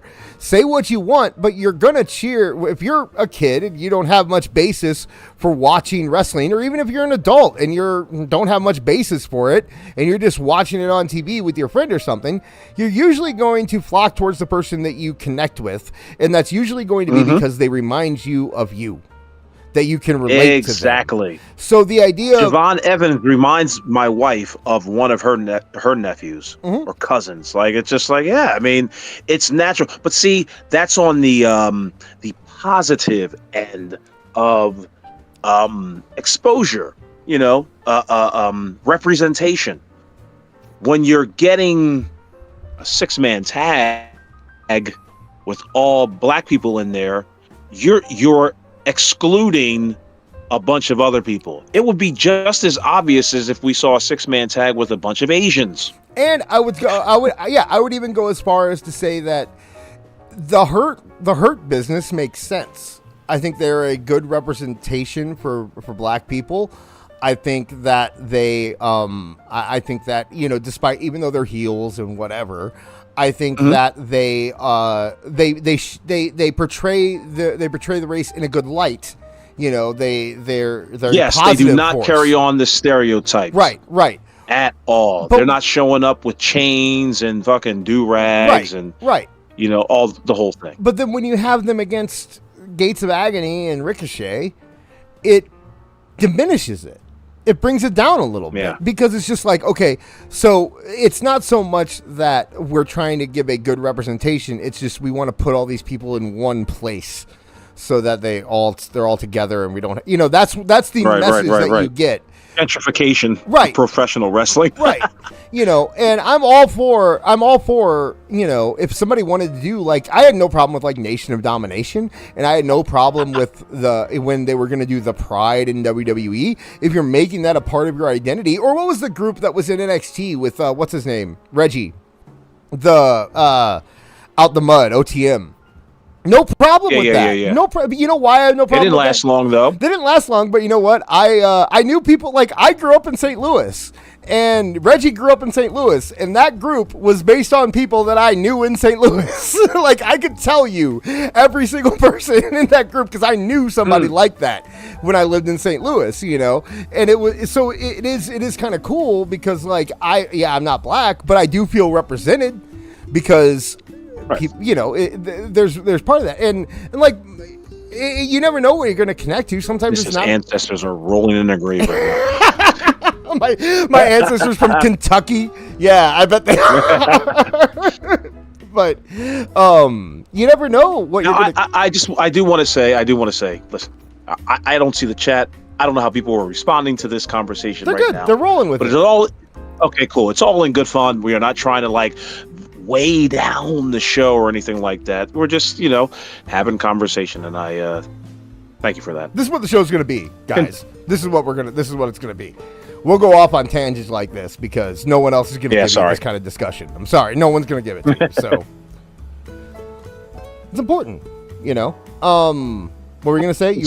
Were you done? Was there more? Yeah, I was done my point, and wake up, white people. No, you know, I've always been someone who said that wrestling should, like, have deeper issues and kind of like I remember back when I was doing. When I was doing and this was when WWE was really trying to get the older audience when they were trying to transition into. This was like Ruthless. It was Booker T and Goldust specifically. Right. And this was so around that time I was doing like eFed booking bullshit, you know, and it wasn't even eFeds. It was like you would we had to do a draft, and like it was real wrestlers, and we had to make storylines and stuff like that. And right. One of the things I did was I had a thing with Goldust and Booker T where Goldust started being more overtly sexual, and Booker T wasn't comfortable with it anymore, and it came down to a thing where eventually Booker T didn't want to team with Goldust anymore because I'm okay. In real life, if a guy like Booker T and a guy like Goldust got together, awful. What would happen 9 out of 10 times? They'd probably create a podcast called "This Is Awful." I am not like Goldust, sir. You are not like Booker T. No, I'm just saying there's an area to explore there, right? Where it's like, how is Booker T really going to be okay with the stuff Goldust does in real life? Would that happen? Would you know? And so I thought you play it just like Archie Bunker and George Jefferson. Mm-hmm. That's how you play it. Right. And so, you know, there's stuff to be explored there. And I think that I don't think this is the time to do it, though. I think that right now, I think right now the world needs less of that, personally. I think that like I said, in like 2005, I think the world needed more of it. I think now we're kind of overloaded with it, and I think that people need an escape, and I think that's what wrestling needs. Shout out Obama. Yeah. Hey. Anyway, he got us to a point, you know. But I think that the world needs a little less of that, and I think that we need to kind of give people an escape. And so but I do think the representation is still important, and I think that the Hurt Business or the Hurt, what are they called now? Hurt Syndicate. Yes, the Hurt Syndicate. The Hurt Syndicate. Despite the fact that I may not like the way they're being used or what they're doing, I think that they serve a valuable purpose, and same way I think the New Day does, right? Like the New Day. Yeah, they're very. What Bobby Lashley said at the press conference a few months back, you know, like he's like, I'm fed up with this whole black champion nonsense. We are champions, and that's all there is to it. There's a certain way that you can transcend your race through in pro wrestling, and it's been done too many times for it to you know, discontinue. Essentially, you had guys like The Rock, Ron Simmons, Booker T. You don't even look at their color. You look at their character. Shout out MLK, but. See, well, you know, actually, I disagree about Booker T. But in a good way. In a good way. I think that Booker T was I think that I think that he was representation was very important for him. And I think that he did make the fact that he was a black man part of who he was in wrestling. In a good way, though. Because what I think he did was I think he normalized the idea that a black guy can just be another guy. A black guy doesn't have to be the black guy. A you know champion. what I mean? Right. He can just be a champion. Yeah. He can just be a good wrestler. And he can be proud of who he is. He can be proud of his race and proud of where he comes from, but not have to be, not have it to wasn't be the stereotype of his character. Right. Yeah, right. It wasn't the forefront of his character. Until it was in the periphery. Until Vince, in the stratosphere. Until Vince made it the forefront of his character. Yeah. Yeah. It wasn't. But yeah, like what's going on, Maria? But like New Day, I think New Day is doing really great right now. The idea that like I think what the New Day is doing good is that they're showing that like they can be heels without being the stereotypical black heel. You know what I mean? Like, because I will say that for a while there they were kind of like, oh man, it's gonna be really hard for me to say this without sounding bad. So don't say it. Don't even say it. You know what I mean, though, right? Like they were. You know what I mean. You know what I mean. Yeah. They were dancing. Look, chat. Look, he's trying to. He wants to get it out. They were dancing. They were doing. It seemed like they were appeasing. They were shucking and jiving. It seems like they were appeasing the white man, and seeing them kind of become more real characters or become more fleshed out characters, and they're more nerdy kind of than they were before, but not but also not as nerdy at the same time. Like it's a weird balance there, but they're doing a good job of it. And I really think that the direction that's going is just WWE in general is good. You got guys like Mello, you got guys like Trick, you got guys like Javon Evans. Like you said, your wife loves Javon Evans. My son loves Javon Evans. It's starting to become a thing where it doesn't matter. And that's really where we want to be, is where you can relate to anyone. And I think that's good. So I don't know. But see here now let's circle back to Devon. I believe he half exposed this because a couple of things. They're retired. They're already in the WWE Hall of Fame. Jim Ross has nothing to do with the WWE anymore. And again, it's another nice little jab that, kind of blows the lid off of the due diligence, I guess, to say it, clinically, the due diligence of AEW and how their hiring practices and their just overall environment. Isn't Tony Khan the guy that came up with the idea of having like, oh, what are these wacky ass scandals that have been going on in professional wrestling for years? You mean to tell me that Tony Khan, a billionaire, 43-year-old man, doesn't know about the backstories of guys like an Excalibur or now, as we see, Jim Ross? Yeah. And also to paint the full picture here, Devon didn't even make the accusation. Devon was just saying someone did it. Maven is the one who made the accusation. Oh, yeah. Again, another guy who's out of the pro wrestling spotlight. He knows he's not getting a job again. Why not spill? Good on him. Yeah, I mean, if it's true, and from the reaction that he got, I have to assume it's true. Because the one that Bubba Ray gave, I want a screenshot of that look that he gave right to the camera, like he was fucking Jim Halpert at The Office. If you search on Twitter, if you go and just search Devon Dudley, like you'll find that someone's already taken that picture of Bubba and put that up, so you won't have a problem finding it. Awesome. Yeah, it's interesting to hear these. I'd like to hear more guys. If it's happening now, because I can't say that it is, and there hasn't really been any evidence that it is currently happening, right? Like, it doesn't, there isn't any evidence that it is currently a problem. Can you say that there needs to be more black representation on WWE? Sure. I suppose that's something. I think we might have just cut out, actually. I don't, Did we cut out? No, it looks like we're going okay. I don't know. It just, for some reason on the YouTube end, it just said no data, but everything seems to be working still. I'll pay attention to the chat here, see if anything comes up, but it looks like we're okay. Yeah, it looks like we're okay. Liquid Fox, by the way, thank you for joining us tonight. He has to duck out. You know what? We're back. We're good. We're good. Everything came back. I think we're about ready to close it up, though. We don't really have much else to. I don't know where we go give from you that video. Race. Oh yeah, we can do that. Okay, yeah. Let me pull that up. That's a good idea. Yeah. That's a good idea. Thank you, Liquid Fox, for listening, tuning in, and appreciate your support, my man. Yeah, Let me. Sorry. Let me. Oh, Heyo. Let me pull up that video oh. here. It'll take me a sec. We'll vamp for a second while I'm pulling this up.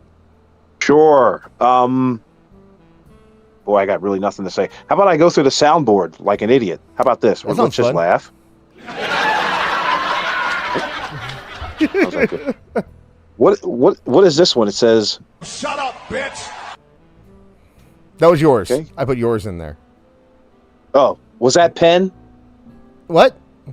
No, that was The Was Rock. that Penn Jillette? That was The Rock. Okay. Shut up, bitch. Okay, gotcha. Drunk. I am nowhere near drunk. I wish I were. You wish you were. All right, let me see if this is down here. What do you see on... let me pull that up. Okay. So we're not there yet. I will pull... So I'm trying to get... I can't see what's pulled up on Discord before it's actually pulled up on Discord. So I have to go back to Discord now. And I have to go back to... I have to go to that. And then I have to go to that. And then I have to go to... that. All right, now we got it. Now we're gonna get there. Now we're getting there. All right, yeah, I don't know what this is. I did not pre-watch this, which shows you how Neither much did I. faith Beard said, yeah. I have unlimited faith in our good friend AEW Neckbeard. So that is not the one that I wanted. So I heard somebody told me with streaming that Edge is actually the thing to use for streaming. So I'm trying it out, and I don't know how it's working so far. But it looks like this is up and running. You seeing it on your end, Awful? I'm assuming. I certainly do. Okay, so this is something that we got from Beard. It is Ric Flair calling in to the Honky Tonk Man, I guess. So let's check it out. Let's see what we got here. You know what? I should cut the music for this. I will cut the music for this one. So let me do that real quick here. Cut it. And it's cut. All right, here we go. Let's see how the sound. Oh, there we go. Well, speaking of Ric Flair, I believe we do actually have him on the line. Oh gosh, here we go. Ric Flair, are you there? Honky Tonk Man? Yes, Tonk Rick. Man? I called you like I promised I would. Let's talk about $40,000. Is this really Ric Flair? Is this? No, it sounds like it's Jay Lethal. Damn, we got punked by Beard. That does not sound like Ric Flair. Well, let's talk about it. What happened? Who paid that? You said you were going to pay me. That's why I'm calling in on your show right now. Oh, you want me to pay you the $40,000? Okay. Did you say that on Tuesday that you were going to lend me $40,000? I'll lend you the $40,000, Rick, but you have to bring me the belt. You have to bring me the Rolex watches. I think we figured out the punchline here. I think we ruined this 11-minute long joke. Are we better at this than Honky Tonk Man is? I would imagine so, but see, at the time, like nobody really knew that Jay Lethal was doing a great Ric Flair impression. I mean, okay, let's keep going here. Let's find out. I'll give it the time. Beard, it sounds good. Tell me what pawn shop they're in so I can go get them. You're a funny man. I'll bring you the belt. I ain't got no more Rolex watches. But I'll bring you the belt. Which one you want? Oh my God, that's not even. Nature Boy's got a lot of belts. That's not even Jay Lethal. Yeah, like Alt Jake in the chat said, "Is this the guy who played Ric Flair in the Iron Claw?" Yeah, probably. It's Will Ferrell. Watch this be Ric Flair. Watch this just be Ric Flair. He's just really drunk. Did you get to the Ric Flair cameos on Toonie Talk when you were listening to it? I did not. Oh my gosh, dude. Oh man. You have What's he to charging go back. first and foremost? $500. And every one of them, he was drunk. And it was, so when you do a cameo, you just get to read, you put in like notes, right? Oh, yeah. You're like, hey, this is for my buddy. He his birthday's this week. I want you to, he really loves when you say woo. And he loves the whole to be the man. He says that all the time. Whenever he's drunk, he always goes, to be the man, you got to be. So you have to do that, do the Space Mountain bit and that kind of. So then Ric Flair would get on and be like, hey, this is for Ric Flair. I'm doing this. Oh. Your buddy, apparently this is for your buddy Jake. He loves Space Mountain. And he would just read the notes. Instead of actually using the notes to come up with what he was going to say, he would just read the notes. So, it could be, yeah. Jake said, or is this Ric Flair sober? And we've just never heard. Maybe this is what Ric Flair sounds like when he's sober. I know you were how many times world champion, Rick? 13, You know what? 15? It doesn't even matter. I hold the longest reigning World Heavyweight Championship. It's getting better. No, it isn't. It sounds like me You now. know, Hunky, don't you get me going.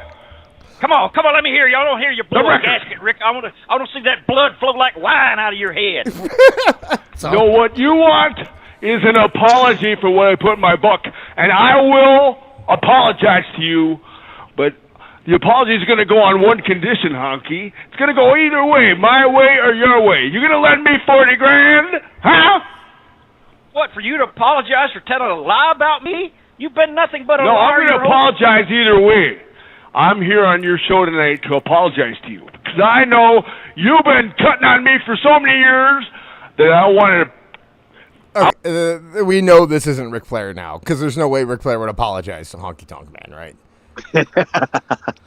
I don't think Ric Flair would even acknowledge Honky Tonk Man. I want to put an end to our heat right now, tonight, but I want to know first, are you going to lend me $40,000?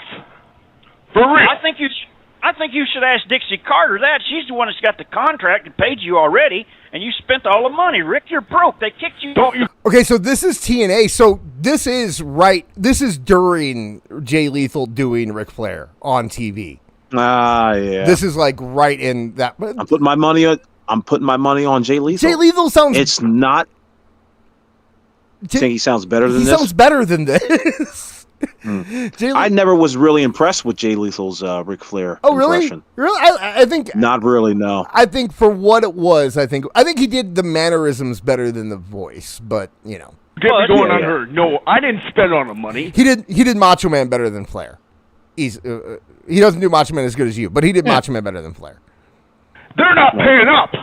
And don't you talk about New York. I hear you talking about. They told me I'm there to do autographs. Then the crowd cheers my name. They want me to go out. You know what? I wanted to teach them a lesson to stop having Ric Flair jerk the curtain. You know what I mean? Honky Tonk Man. Have you ever been disrespected by a company like that? I'm gonna turn it down. A legend like yourself with sideburns, huh? On his crotch, huh? I'm turning it down and letting it run in the background. Look, while we talk about it. Hogan's hair?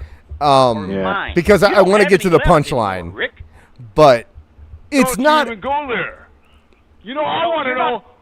Do you got more sideburns on your face? I don't know, or around dude. your vagina, Honky Tonk Man? Huh? It's not. Now you hit me below the Oh, I belt, mean, Ric it's not Flair. Ric Flair. It's Plus we clearly. do know. This is what you've been talking. Okay, it's clearly not Ric Flair. Now I'm only trying to figure out if Honky Tonk Man knows it's not Ric Flair, or if he really is he working it, or does he really think he's talking to Ric Flair right now? I think he's working it.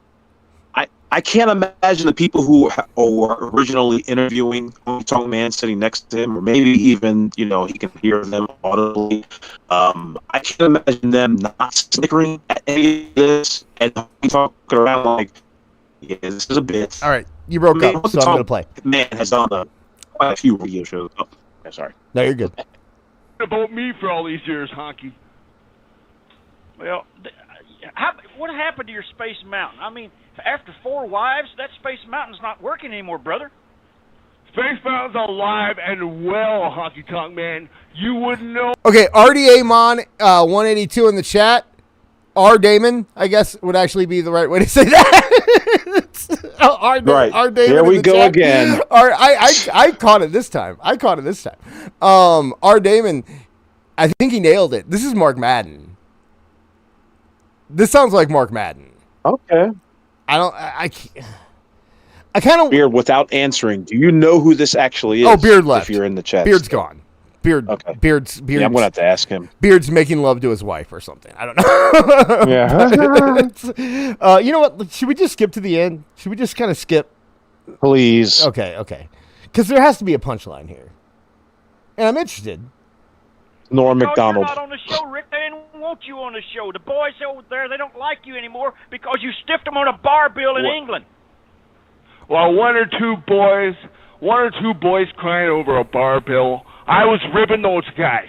And they go, I know exactly who did those shoot interviews.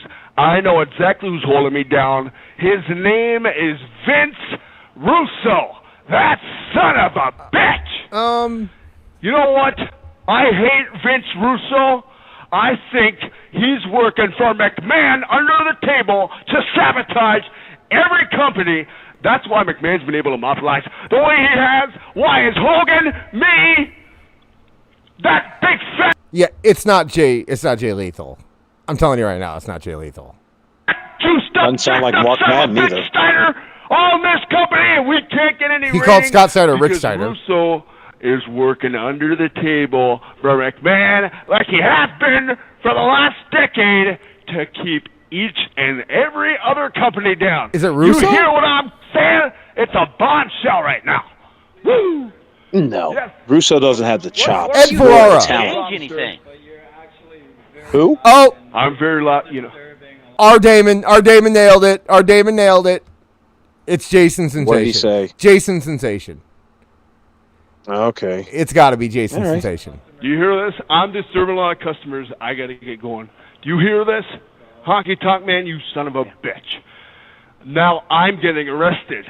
Do you understand? No, they call... You didn't call a cop? Lock him up. Yeah, Honky Tonk Man loves this bit Yeah. because he gets to unload on all the dirt that Ric Flair used to do. That's exactly what's going on. Is it just done? That was it? We don't get Yeah, it might be done. We don't get... Oh, come on. You don't give us a punchline? Come on, Honky Tonk Man. You're better than that. This portion of the show brought to you by AEW Neckbeards. See, he's one for two. That is, you know what? No, I'll say it right now. That is the first time in the history of me knowing AEW Neckbeards that something he did might have not hit. Like, you know what I mean? Yeah. And I'm wondering if maybe he didn't. Maybe he didn't listen to it either. Is what I'm starting to think that might be what it was. But all right. Holy shit. So real quick, let's give something here. So, do you have any impressions like that it's like you can, because what that is that is an impression that you can do one thing right? Like, he couldn't even really get the woo right, but he got what he got right was like Ric Flair getting angry. He sounded really good when he got angry, but then he sounded bad when he got out of it, right? And like I have Dusty when he was trying to be lucid, it wasn't working. Right. You can tell that, yeah. So like I can kind of do Dusty a little bit, but I not enough that I want to do it. You know, it's one of those things too where it's like after hearing do it. No. Do it now. After hearing Marv do it, not do Dusty, but like do his impressions. Listen, and how him. If we get $600 in tips tonight, I want this to do. But like it's like after everyone can do a little bit, right? But after hearing guys like Marv and Kev, where they do like Triple H or Scott Steiner, and they just have it perfect, or Vince and they can do it perfect, or like you got Macho Man and you can do it perfect. It's just like, nah, I can't do. It's something. It's more of a thing that you do. Like I did a caricature of Dusty Rhodes on an old show where we it was more like. He would always get close to saying something racist, and then we'd cut him off, and then he died, and then I felt really bad about saying it. Did you? Okay, so one of the other things we did on our old show, we talked about, when we started doing the show, one of the first things I remember you saying was like, we should pull up the Tony Khan list, the wrestling sleaze list. Oh yeah, and go over it. Yeah. Yeah. So one time, I think we ought to do that next week. Maybe we'll do that next week. Yes. Okay, I can get it set up. So we did a long time ago. I did a 4-hour live broadcast where it was a fake shoot interview with a fake wrestler, right? Okay. It was the Samoan Superstar. Was the name of the fake wrestler. And we made up this whole backstory in our heads of the Samoan Superstar. But the idea is that he lived through all these events and he would tell these crazy stories during the shoot interview. And we played it completely straight like we were doing a real shoot interview with a real wrestler. What we were really doing was it was a way for us to give every story that we could off of the wrestling sleaze list. So without just reading the stories from the wrestling sleaze list, we put a narrative around it where it took people a long time to figure out that's what we were actually doing. It went on for 4 hours. And I can tell you something awful. There are about 700 stories on this list. And I don't think we'll definitely not get through it. So I will go through this week and kind of pick out the best of the best. There's some of it that would probably get us arrested. Not thrown off YouTube, arrested if we talked about, dude, it's bad, man. And we should maybe we'll just throw up a picture of Tony Khan while we read this, because I want people to realize that this was all from Tony Khan. He birthed the whole thing. Coach Tony K. We'll give you the origin story next week. We'll delve into this thing, and I'd love to see what this how old was he at the time when he compiled this list ridiculousness. He didn't compile it. So you know what, I'll tell it next week. But it was around 2002. So he's about my age, so probably about 19, 20, somewhere around there when he birthed this list. And I'm telling you, man, it's the crazy thing about the list is that, like, if anybody can find it, Honky Tonk Man and Raven did a shoot interview where they just went over the list and they said what was real, what wasn't real, and what might be real.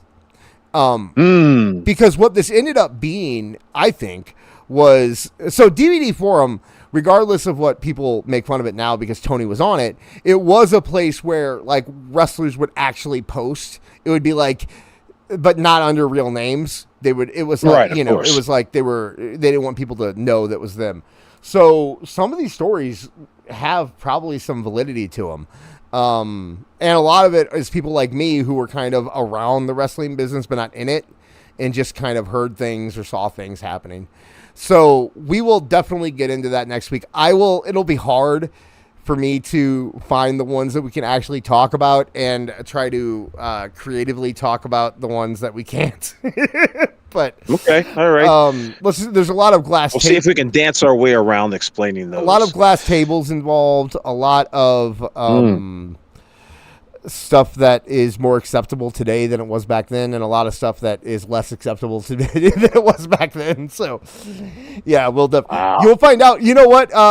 You'll find out a lot of people were way more woke than you thought they were. I bet. I'm not surprised by that nonsense. Not in the way that you think I'm talking, but yeah. So.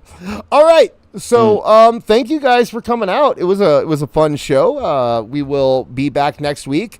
I want you to.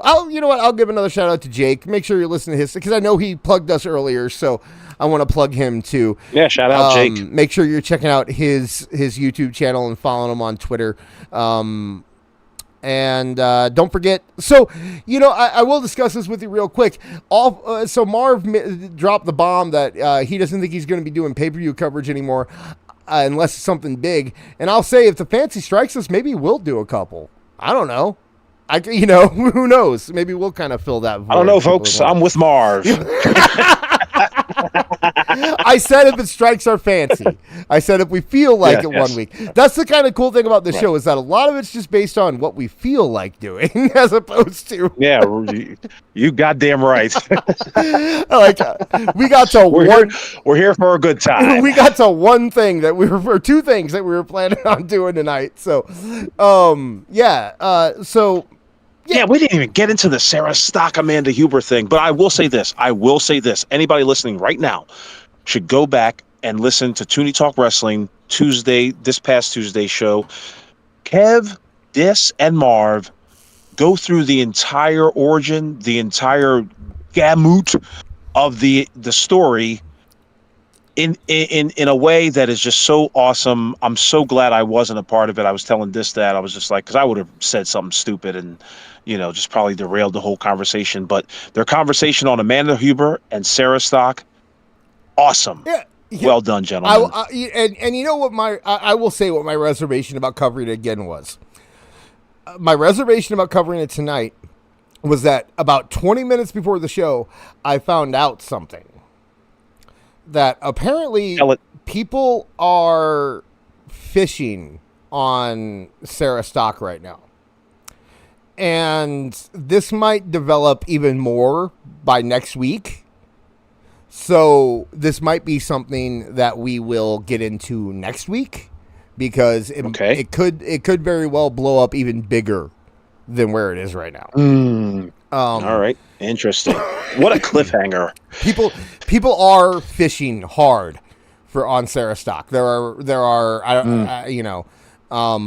So that might be something that we kind of tackle next week when the story's developed more. I will say, you might want to follow her on Twitter, because I'm sure you're going to something in the next week is going to come out where she's going to go nuts. So I would follow her on Twitter.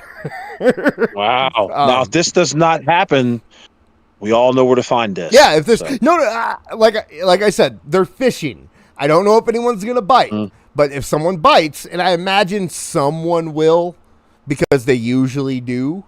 But yeah, the AEW Defense Force, as we played the video earlier, is currently looking for whatever they can find. So we might. Well, they found her. They showed it, and I'm not going to really express it until probably next week. But they found something on her. She blew that shit right off. Well, I mean, what they found on her made her sound like a badass bitch, Yeah, I'd say it was, like, don't fuck with me. Yeah, like it did. There's nothing that they found on her that made me change my opinion on. Actually, it raised my opinion on her, if anything. I like crazy bitches. So one thing I will say this real quick. Isn't it funny this how is the longest goodbye ever? I know, but isn't it funny how whenever a Hispanic woman says something bad about AEW, they immediately call her a drunk?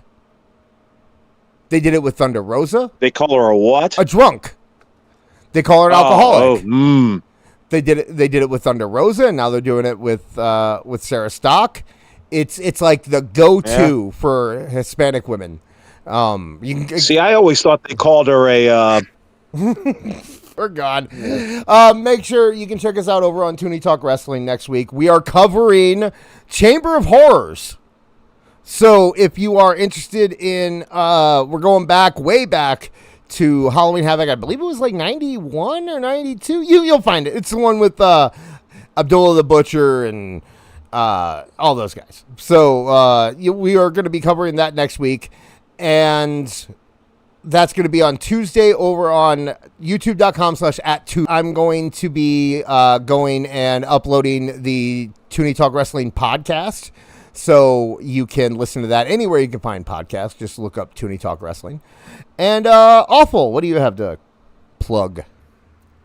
Okay, I've got not much to plug except for my Twitter page, but I'm also developing another page where we can, see my latest Death of AEW episode 4 video, and also episode 5 and 6 and 7 and on and on and on.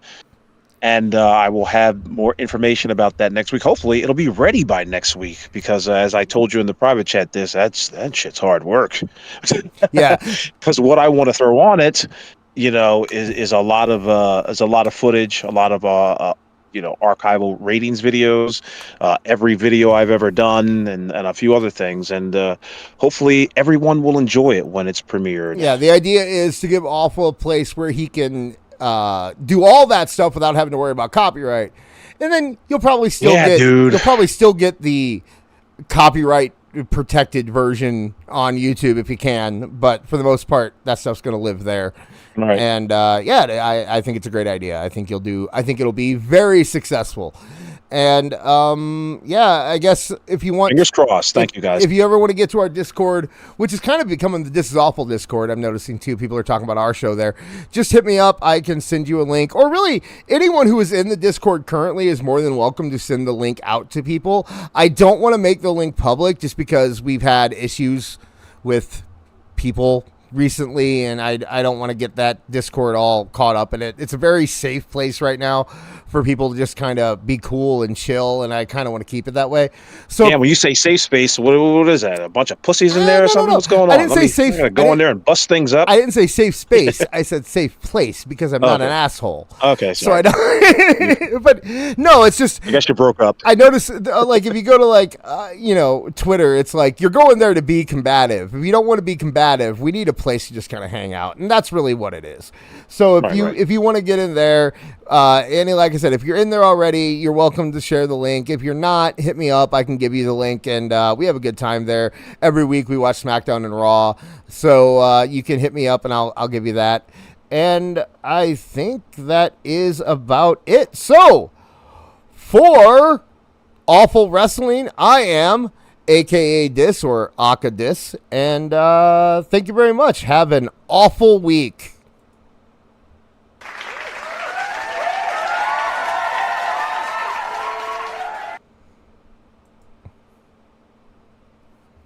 How'd you like that? Have an awful week. I think that was good. I think that